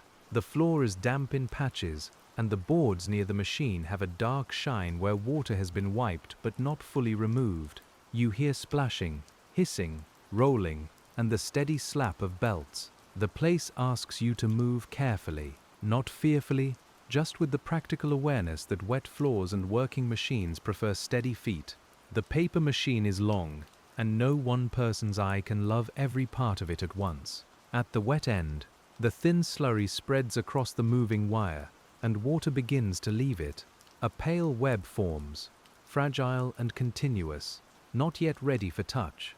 You watch it with the quiet seriousness of someone watching dough rise or milk come to heat. Too much disturbance, too little attention, and the future sheet will tell on you later. Here the counts are not made in sheets. They are felt as length, width, speed, and time. The machine tender knows how much paper is likely to come from a run, by how long the web travels, and how wide it lies. But the cutter will speak later in sheets, the packer in bundles, the invoice in ordered quantities, and you in ledger lines that must make all these languages agree. The weird counts begin as translations, and translations always carry small seams. A roll forming at the dry end may hold more promise than precision. It is wide, heavy, warm, and still changing. Its count is not yet final, because sheets do not exist until cutting names them. You touch the outer layer when allowed, briefly, with the back of your fingers. It holds heat and a faint dampness, like linen taken from a warm room. The surface is smooth enough to please the eye, but the roll's future depends on trimming, cutting, sorting, and the choices made by many hands. When the roll is marked for a particular order, someone notes its expected yield. Expected is a useful word. It leaves room for edges, defects, samples, and the ordinary losses of making anything real. You carry that expected figure back toward the counting room, not as truth, but as a first promise. Later the cutter's tally will test it. Later still, your hands will test the cutter's tally. The mill moves from promise to proof one quiet step at a time, and as the roll leaves the machine's long warmth for the cutting room's sharper tables, we move with it into the place where length becomes sheets and expectation becomes a stack. The Tampere paper mill changes voice here. The damp rushing sound gives way to blade, table, ruler, and the clean knock of squared paper. The air smells less of wet pulp and more of dry fiber, oiled metal, and fresh edges. Your hands become more careful at once, because cut paper has a precision that wet paper has not yet acquired. The cutter's table is broad and marked by use. Its surface is smooth in the center, darker at the edges, and faintly scored where years of work have passed over it. You help lift a section of paper into place. It is heavier than its pale color suggests. The stack resists bending, then settles with a soft, compressed sigh.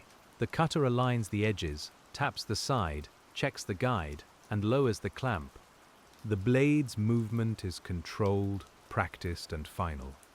This is where some odd counts are born cleanly. A roll may be cut into standard sheets with little fuss, or it may be divided for several orders. A few inches at the edge may be trimmed away because the web was uneven. A damaged portion may be cut out and set aside.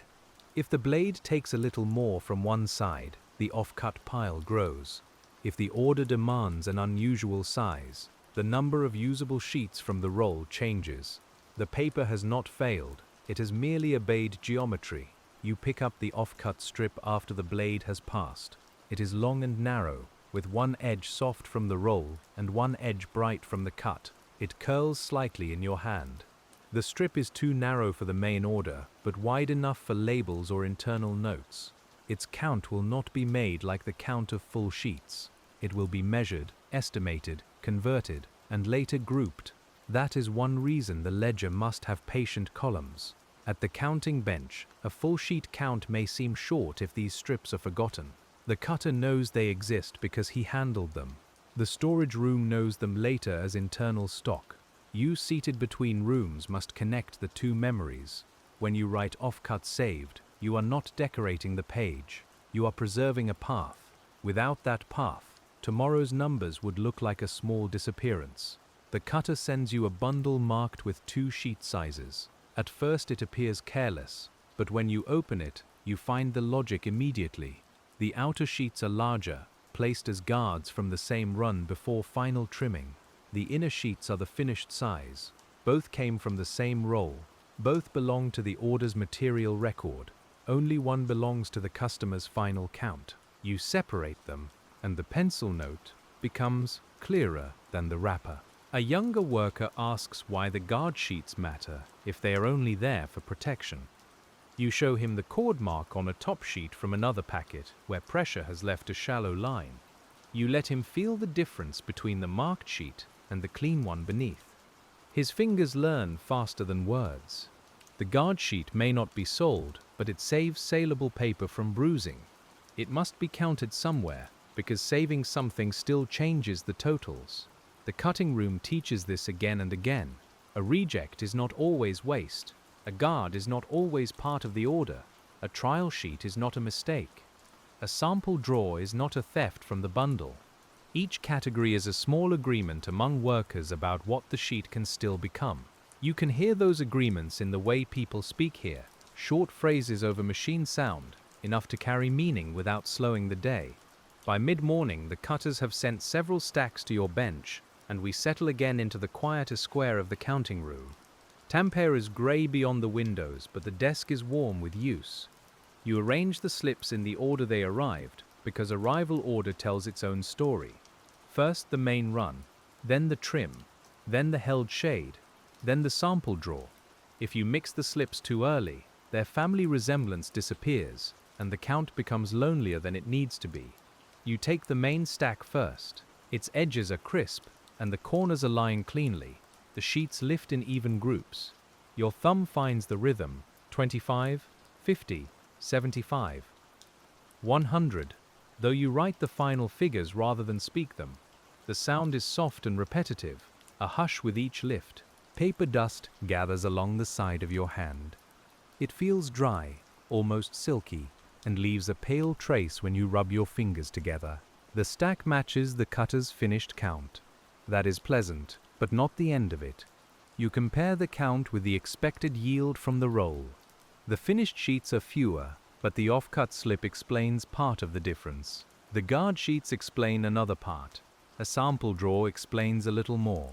When all are added, the roll's expected yield and the room's actual handling meet closely enough for the mill's standards. The count fits, not as one number, but as a family of numbers. This is one of the quiet arts you learn at the Tampere paper mill. You stop asking one figure to tell the whole truth. Instead, you let several modest figures stand together. Finished sheets, guard sheets, offcuts, samples, rejects, held stock. Each has a plain task. Each takes a little pressure off the others. Together they describe the paper better than a single dramatic total could ever do.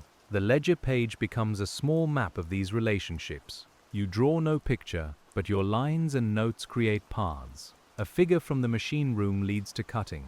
Cutting leads to trimming. Trimming leads to internal stock. Samples lead to the sample room.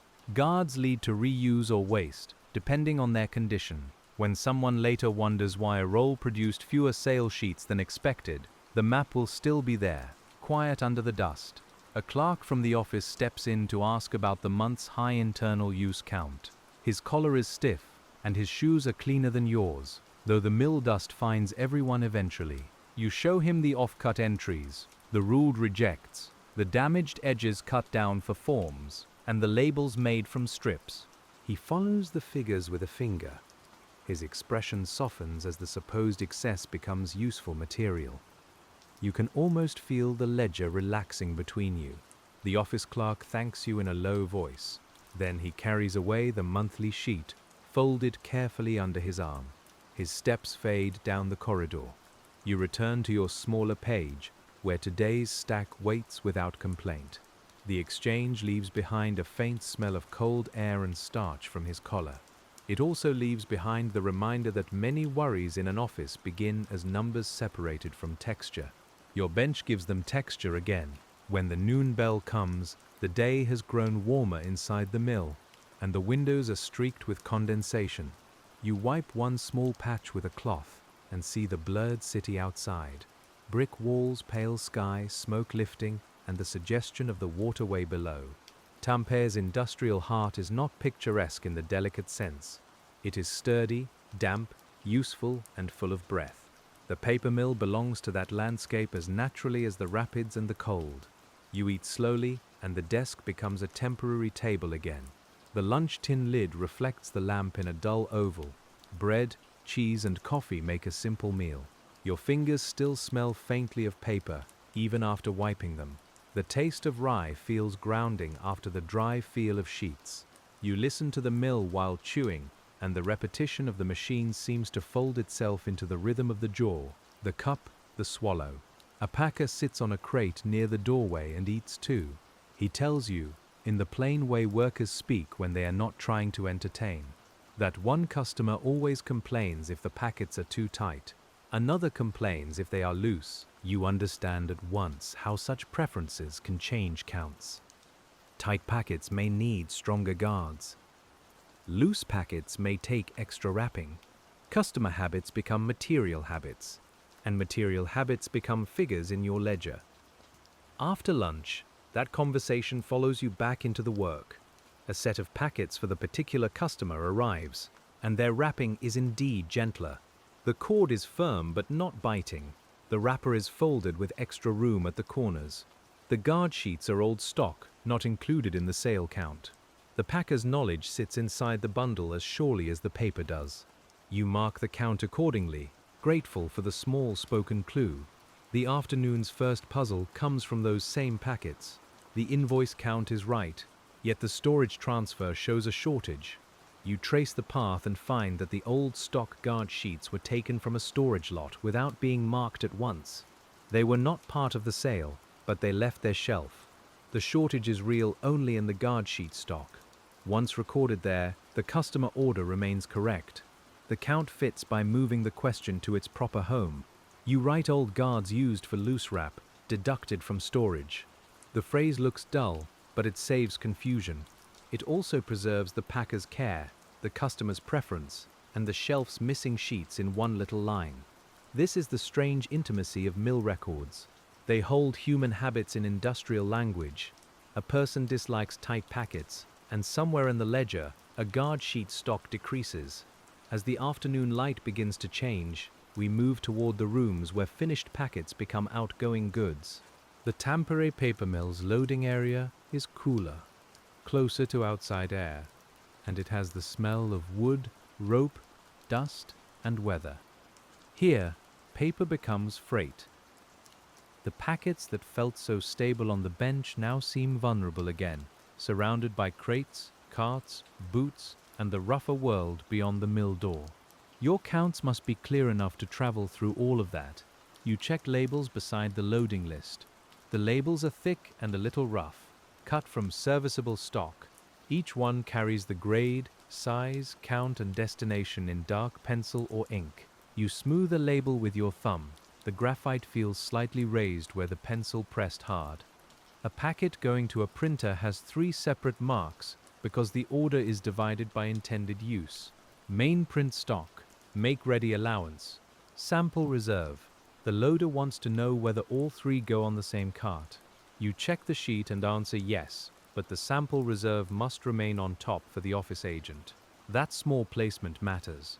If buried, it may be missed. If missed, someone may open the main packet and disturb the count. A simple instruction prevents a chain of unnecessary handling. You write top packet beside the reserve line. The loader nods and repeats it quietly, fixing it in memory. A crate for railway shipment is lined with rough paper before packets are placed inside. That lining comes from downgraded sheets, strong enough to protect, not fine enough to sell as ordered. Again, the material appears in two ledgers if care is not taken. It leaves downgraded stock and becomes packing use. You watch the lining being folded into the crate corners. The sound is dry and crumpled, different from fine sheets being squared. It is a working sound, not a finished paper sound. You count the lining sheets by touch and thickness. They do not need the exactness of sales stock, but they do need an honest deduction. If 10 sheets line the crate, 10 leave the downgraded pile. If more are added to cushion a corner, those two must be named. The loader may think in protection. The warehouse may think in available rough stock. You think in the bridge between them. The crate closes cleaner, because the numbers behind it are cleaner. A cold draft comes through the loading door when it opens. You smell snowmelt, horse leather, wet wood, and coal smoke. The air touches your face, then slips around the packets. Paper does not like sudden damp, so the door is closed again as soon as the cart moves. The room settles back into its cooler indoor smell. You make a note about immediate loading. No outside holding. It may matter if the receiving office later asks why the wrappers stayed dry despite the weather. The loading list has one odd split that still needs explaining. A single order is divided between two crates, not because of count, but because of weight. The paper is heavy enough that one full crate would be awkward to move and more likely to damage its bottom boards. So the count is split unevenly, with heavier packets balanced against lighter packing material. The invoice total remains whole. The crate totals look strange alone. Together, they make sense in the hands of the people who must lift them. You help mark the crates. The brush is stiff, and the black paint smells sharp, cutting through the paper smell. You write slowly enough that the letters will not run. The crate wood drinks the paint differently from paper. Its grain pulls at the line. When the mark is done, you step back and compare it with the list. Count, destination, crate part, total parts. The outside now speaks clearly enough for the railway men. Back in the counting room, the warmth feels fuller after the loading area's draft. Your fingers take a minute to lose the chill. You hold them around the coffee cup and feel sensation return. Then you enter the loading deductions. Lining sheets. Guard stock. Split crates by weight. Top packet reserved. Each note pulls a physical action into the ledger. The day's work becomes less likely to fray as it leaves the building. Evening approaches in layers, and the Tampere paper mill's windows begin to reflect the room again. You see the ledger in the glass, pale and doubled. You see the ledger in the glass, pale and doubled. It is yours. This is a drowsy hour when attention must be kind but steady. The work does not need sharp excitement. It needs the calm discipline of looking again before writing, and touching the paper before believing the mark. A small packet of invoice paper arrives from storage, requested for office use. It is not sales stock anymore, though it began as good paper. The office uses its own paper, and that use must be counted too. You find the internal requisition slip, stamped faintly at one corner. The stamp is purple and slightly uneven. Office stock decreases. Office paper supply increases. Within the same building, paper travels from product to tool. You smile inwardly at the thought that the paper mill needs paper to keep track of paper. Forms, ledgers, slips, labels, invoices, requests, notes, and wrappers all draw from the material they describe. That is not circular in a wasteful way. It is practical. A mill that makes sheets will naturally use sheets, just as a bakery eats bread and a workshop keeps its own offcuts for repairs. The count fits when the mill is allowed to be a living place. The office packet is smooth and clean, but not the finest grade. It will do for internal forms. You count it, Mark it and place it in the outgoing tray for the office messenger. The tray is wooden, with worn handles and a dark stain where many hands have held it. When the messenger comes, the packet slides into place with a soft scrape. He carries it away under one arm, and the ledger line closes quietly behind him. A later question comes from the finishing room. A stack marked for embossing has lost sheets between cutting and finish. Embossing, even when simple, can reject sheets that are otherwise sound. If the impression is too light, too deep, or misaligned, the sheet may be downgraded. You walk to the finishing room and feel the air change again. It is drier than the wet end, warmer than storage, and filled with the smell of pressed paper and machine oil. The embossing press stands solid and patient. Its metal surfaces catch the lamp. The worker shows you the rejected sheets.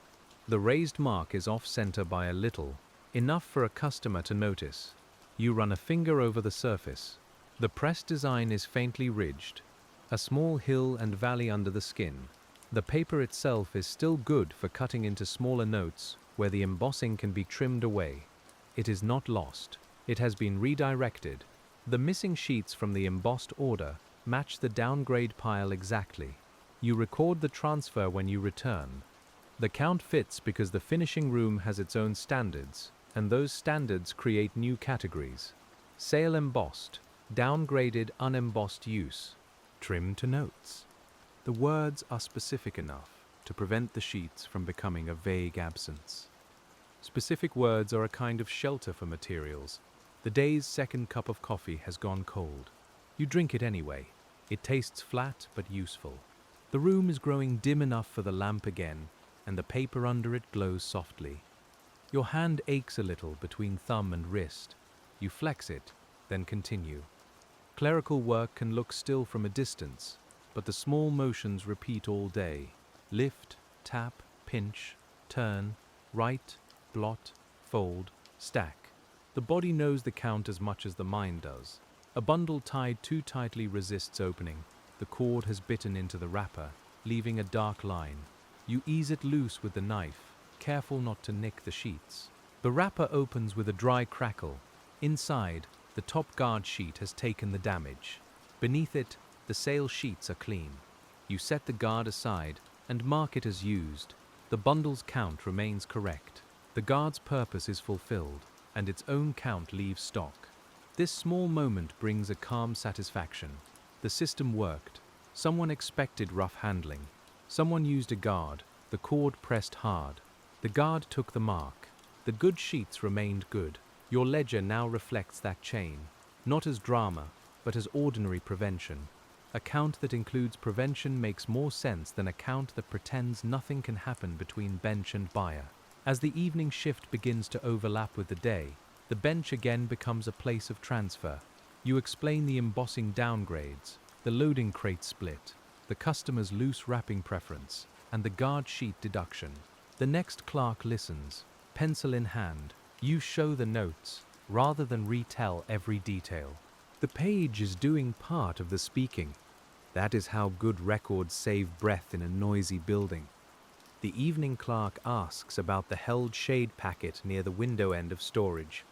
You tell him it should be judged again in morning light, not lamplight. He writes a small mark beside the query. The restraint matters. A tired eye under a yellow lamp may approve what daylight rejects. The paper can wait. The customer can wait more safely than the mill can afford a wrong shade. Patience, again, is part of accuracy. You hand over the left tray of unresolved slips. There are fewer than before.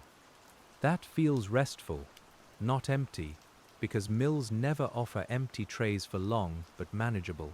The right tray is full of resolved slips, clipped and ready for filing. The difference between the trays is almost physical. One leans toward tomorrow, one settles into yesterday. Your hands hover between them, then withdraw, and as evening takes the room fully, we stay with the clerk who remains, because the paper's questions continue under the lamp, gentle and exact. You sit again, now as the evening worker, and the bench feels familiar even if the day's warmth is fading. The first task is filing resolved slips. Filing is quieter than counting, but not lesser. A slip in the wrong place can make a correct count vanish for anyone who seeks it later. The file drawer opens with a wooden sigh. Inside, folders stand in worn rows, labeled by month, grade, order, and sometimes by customer. The paper edges are uneven from use. Some folders are newer, pale and stiff, others are soft at the fold, almost cloth-like from years of handling. You slide today's resolved slips into their places, matching order numbers and dates. The drawer smells of old paper, dust, and paste. Filing teaches another kind of count. Not sheets in a bundle, but records in a sequence. One missing slip can break a trail. One misfiled note can make a strange number strange again. You handle each slip as if it may be needed by someone tired, cold, or hurried. You place it where that future hand will expect it. This is quiet hospitality across time. No one names it that, but the drawer understands. A slip catches on the folder edge and bends. You smooth it gently with the back of your nail. The crease remains faintly visible. Paper remembers pressure. That is true in finished sheets, wrappers, labels, ledgers, and tiny slips alike. You think of how many pressures have shaped the material today. Water pressure, roller pressure, blade pressure, cord pressure, hand pressure, and now the pressure of storage among records. The mill is a place where pressure becomes order, if guided carefully. Once the resolved slips are filed, the unresolved ones sit clearer on the desk. There are 4. A shade check, a customer packing question, a weight standard for tomorrow's heavier grade, a small mismatch in sample stock. 4 questions are not many, but each deserves its own calm space. You separate them so their edges do not overlap.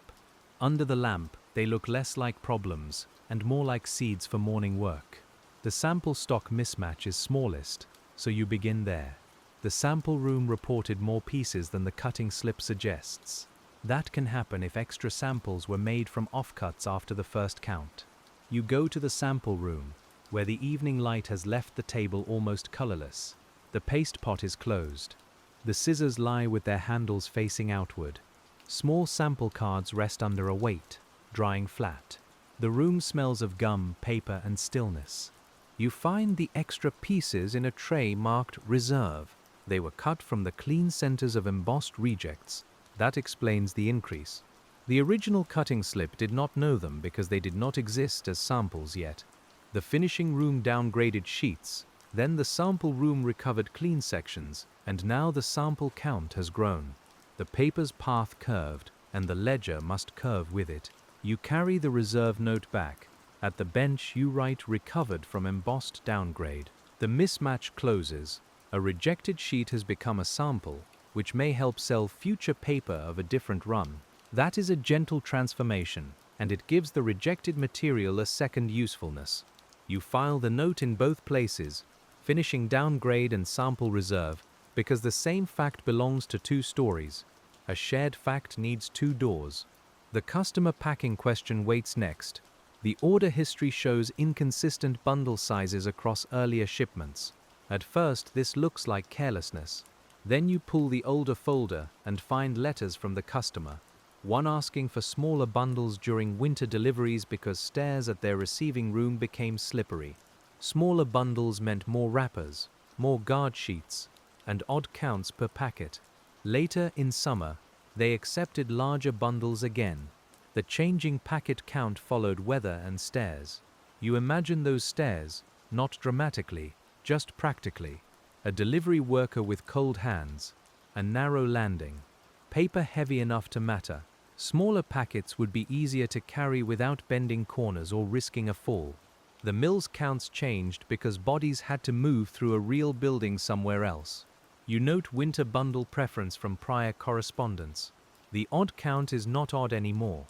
It is a courtesy shaped by architecture. This discovery leaves a warm feeling at the desk. It reminds you that every packet leaves for another place with its own benches, shelves, stairs, doorways, habits, and complaints. The paper mill's work fits better when it imagines those places accurately. Counting is not only inward-facing, it listens outward too. It asks how paper will be lifted, stored, opened, printed, folded, ruled, and used by people who may never stand beside the Tamakoski. The night grows quieter around this thought. You file the customer note with the order, then copy the relevant part onto the current slip. Smaller winter bundles if requested. Guard sheets deducted separately. The words are plain and generous. They leave room for the office to decide without rediscovering the past. The folder closes with a soft slap. Dust rises and settles. Only the shade check and tomorrow's weight standard remain. Neither can be fully closed under evening light. That is all right. You prepare them instead. For the shade check, you place the standard sheet and the questionable sheet together in a clean folder, separated by a thin guard so they will not rub. You mark it for window review. For the heavier grade, you pull the standard table and leave it beside the scale. Preparation is a kind of partial answer. The scale waits on its sturdy shelf. Its metal pans are cool and slightly dull. You wipe them with a clean cloth, because dust has weight, not enough to matter much, but enough to make care feel better. The iron weights sit in order, largest to smallest.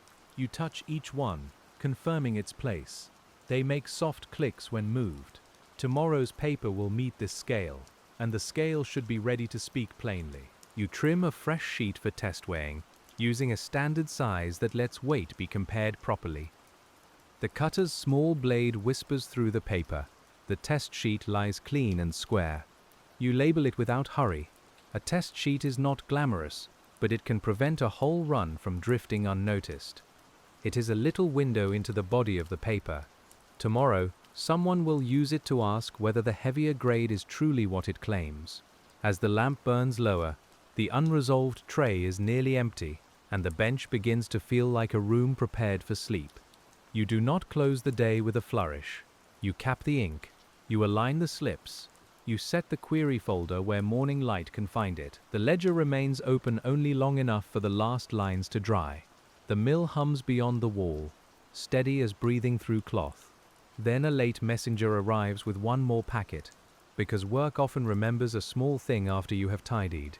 He apologizes softly, and you wave the apology away. The packet is thin, a corrected set of labels for a shipment delayed until morning. Labels are small, but wrong labels can make right counts travel badly. You open the packet. The paper is stiff, the ink fresh enough to smell. The labels must be counted, checked and placed with the proper crates. You count them in groups, your thumb pressing each little stack square. The printed words are dark and slightly glossy. One label has a smear through the destination. You set it aside. Another has the correct destination, but the old packet count. You set that aside too. The remaining labels match the revised shipment division. The crate split by weight has been properly reflected. The late packet was worth bringing. A count outside the crate now matches the count inside it. You write the 2 rejected labels into internal waste, though they are tiny. It may seem excessive, but the habit matters. If labels are printed, rejected, reused, or destroyed without record, confusion can enter through a very small door. You clip the correct labels to the shipment sheet. The messenger carries them away, holding them flat so they do not curl. The room returns to quiet. Now the bench is ready again. The last interruption has found its place. You sit for a moment with your hands open on the desk, palms down. The wood is warm where the lamp has touched it, and cooler beyond that circle. Your fingers feel the grain. Under the surface, years of work have smoothed some places more than others. The bench has been counted too, in a way by hands, elbows, tools, ink rings, and the soft abrasion of paper.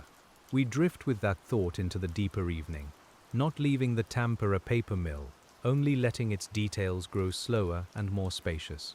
The paper stacks are quieter now. The ledger lines have stopped multiplying for the hour. The unresolved questions are prepared, not solved too soon. The lamp's light rests on the desk. Beyond the room, the machines keep their patient labor, and somewhere new pulp is already becoming tomorrow's sheet. A night worker passes the doorway carrying a coil of cord. The cord is rough hemp, pale and fibrous, and it smells faintly of dust and storage. It will tie packets tomorrow or the next day. Each length will press a mark into wrappers, hold counts together, and perhaps create guard sheet questions of its own. Even the cord belongs to the arithmetic, though not as paper. It affects how paper travels, how packets hold, and how corners survive. Another worker carries empty wrappers, folded over one arm. They are brown, coarse, and louder than the fine paper when handled. Wrappers speak in crackles. Fine sheets speak in whispers. Labels speak in small taps. Ledgers speak in scratches and page turns. You begin to know the mill by these voices. The sound tells you what kind of paper is moving, even before you look up. This knowledge is bodily and quiet, gathered without ceremony. The clock advances. Its tick is usually hidden, but now and then the mill noise leaves a small pocket, and you hear it. The clock does not govern the paper entirely. Drying takes its own time. Cooling takes its own time. Counting takes the time needed to be trusted. Still, the clock helps divide human attention into shifts, meals, handovers, and closing tasks. It is another kind of counter on the wall. You look at its face, then back at the ledger. The hour is late enough that the ink is fully dry. You close the book with both hands. The cover settles over the day's pages. The sound is soft, final for now, but not conclusive. A ledger is never truly finished while the mill continues. It is only closed until the next line asks to be written. The closed book leaves the desk suddenly plain. Without its open page, the bench becomes wood, lamp, pencil, ruler, knife, blotter, and trays. Each object returns to itself. You clean the nib once more, though it is already clean. You wipe a pencil smudge from the ruler. You empty the tiny paper dust from the edge of the tray into the bin. These last acts are not necessary in a grand sense, but they make the next beginning gentler. A faint chill enters the room as the building settles into night. You button your coat. The fabric is stiff at first, then softens as it warms against you. Your sleeves carry the smell of the day. Paper, ink, dust, coffee, wood, and a trace of the loading door's cold air. It is not unpleasant. It is the scent of a place where material has been handled carefully. Before you leave, you check the query folder by the window. The shade sheets rest inside, waiting for honest daylight. The heavier grade standard lies beside the scale. The customer packing note sits clipped to the order. The sample reserve correction is filed. Everything that should wait is waiting in a way that can be found. That is enough. You turn the lamp down slightly, not out, because another worker may need the room. The corridor beyond the counting room is dimmer. Your steps are slower now.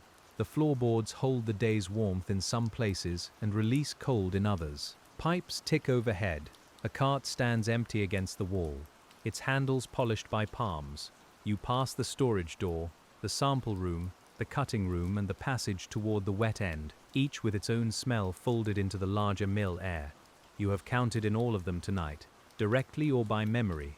At the far window, the city shows only a few lights. Tampere rests unevenly, as working cities do. Some homes are dark, some workshops glow, smoke moves above roofs. The water below is unseen but present. You stand for one breath, feeling the contrast between outside cold and inside heat. Then you turn back toward the bench, because the script of the night is not done, and the paper's slow approach continues through the building. The next worker has left a small note on the desk while you were away. New roll expected before midnight. Trial count requested. So the ledger will open again. You remove your coat only halfway, letting it hang from your shoulders as you sit. The chair creaks under the returning weight. The lamp is raised. The page opens to a clean line. The mill, which seemed ready to let you go, has asked for one more gentle measure. A trial count is different from a finished count. It does not pretend to settle the whole run. It asks whether the early sheets match the expected weight, size, and quality closely enough to proceed. You prepare the scale, the ruler, and the test sheet table. The tools lie before you like quiet companions. Their surfaces catch the lamp: metal, wood, paper, ink. Each will give a different kind of answer. The new roll arrives as a warm smell before it arrives as a visible thing. Then comes the cart sound, slow and heavy, wheels complaining softly. The roll itself is wrapped, marked, and still holding heat from the machine. Two workers guide it into the waiting area. They speak in low phrases. You approach with the trial slip. The wrapper crackles as the outer layer is lifted. Warm paper breathes into the cooler room. You cut the trial sheets from the indicated edge. The knife moves carefully, because these sheets must tell the truth of the roll. They are not for sale, not for waste, not exactly for samples. They are questions cut into rectangles. You bring them to the bench and let them rest for a short while. Fresh paper can lie differently while warm. You have learned not to weigh it the instant it arrives unless the note demands immediate judgment. While the trial sheets rest, you record their source. Roll mark, machine. Time received, intended grade. The words anchor the test to the material. Without them, a good measurement can float loose and become nearly useless. You glance at the sheets. Their edges lift slightly as heat leaves them. The surface looks even under the lamp, though shade will wait for daylight. For now, weight and size can be checked. You place the first trial sheet on the scale. The pan dips, rises, steadies. You add the small weights, one by one. Each click a quiet step toward answer. The figure is close, a little heavy, but not beyond expectation for warm stock. You weigh a second sheet, then a third. The pattern holds. You do not declare the whole roll perfect. You write slightly heavy, warm, recheck after cooling. The count remains provisional, honest and calm. Size comes next. You lay the sheet against the ruler and measure the cut. The edge is clean. Width fits. Length is a hair generous, which may be intentional before final trimming. You note rough trial size acceptable. The trial sheets are stacked separately. They will later explain why the first finished count may not align exactly with the roll estimate. Already, before the run has moved fully into tomorrow, you are leaving a path for the count to fit. The workers return for the roll. One asks whether it may proceed. You show the note. Proceed, recheck after cooling. He nods and carries the answer back through the corridor. The roll moves onward. Its future counts are not settled, but they have begun with clarity. That is often the best any worker can give to the next stage. Not certainty beyond reach, but enough truth for the next hands to work wisely. You sit again, and the trial sheets rest beside the ledger. Their warmth fades. You touch the top one lightly. It is cooler now, firmer. The surface gives less under the finger. Paper changes as it settles, and you feel that change as plainly as you feel the cooling of tea in a cup. Later, you will weigh again. For now, you let time do its part. Counting includes waiting when waiting changes the count.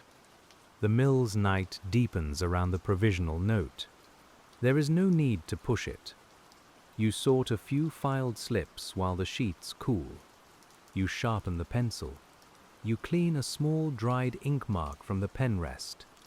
These are companion tasks, small enough to fit inside a waiting interval. They keep the hands calm without pretending the main question is ready. The room appreciates such tasks. It gives them up easily. After enough time has passed, you weigh the trial sheets again. The first is still slightly heavy but closer. The second matches the expected standard. The third remains high by a small amount. You record all three, because averages can soothe too much if individual sheets differ. The note becomes more specific. Cooling reduces weight towards standard. Monitor early run. It is not a warning in a sharp sense. It is a hand placed gently on the process. That note may prevent tomorrow's weird count from becoming confusing. If the early bundles weigh high, the morning clerk will know why. If later bundles settle to standard, the shift in the figures will not seem like a mistake. A provisional truth, written calmly, can make future certainty easier. You place the trial sheet record under the morning query weight. The metal holds it flat. The page rests. And as the roll continues into the night, we remain with the bench where its first questions have been asked, and where the slow arithmetic of the Tampere paper mill keeps finding places for every sheet, every guard, every sample, every off-cut, and every patient doubt. The patient doubt rests under the weight, and for once there is no need to lift it again. The trial sheets have cooled beside the ledger. The ink has dried. The scale is still. with its little iron weights returned to their places, largest to smallest, like a row of quiet thoughts. Around you, the Tampere paper mill keeps its low, familiar breath. But your part of the count has softened now, and the bench no longer asks for more. You let your hand rest on the closed ledger. The cover is warm near the lamp and cool at the far edge. Under it, the day's lines lie flat, holding their small truths without strain. A sheet held for shade, a packet divided for carrying, a guard sheet given its own small place, a trial count left honest until morning. None of it needs to be solved again tonight. The numbers have done what they can do. The lamp draws a gentle circle over the desk. Beyond it, the shelves and trays fade into brown shadow. The pencil lies shorter than it was, with a clean point ready for someone else. The ruler is straight against the top of the bench. The knife is closed. A few pale curls of paper dust cling near the blotter, and when you brush them away, they move without sound. Outside the high windows, Tampere is dark and cold. The river keeps moving where you cannot see it. Somewhere in the mill, warm paper is still passing from one set of hands to another. But here, in this little room of ledgers and labels, the work has come to rest. You lower the lamp until the page edges lose their shine. The bench is quiet now, the tools back in their places, and the last count lets go of you at last.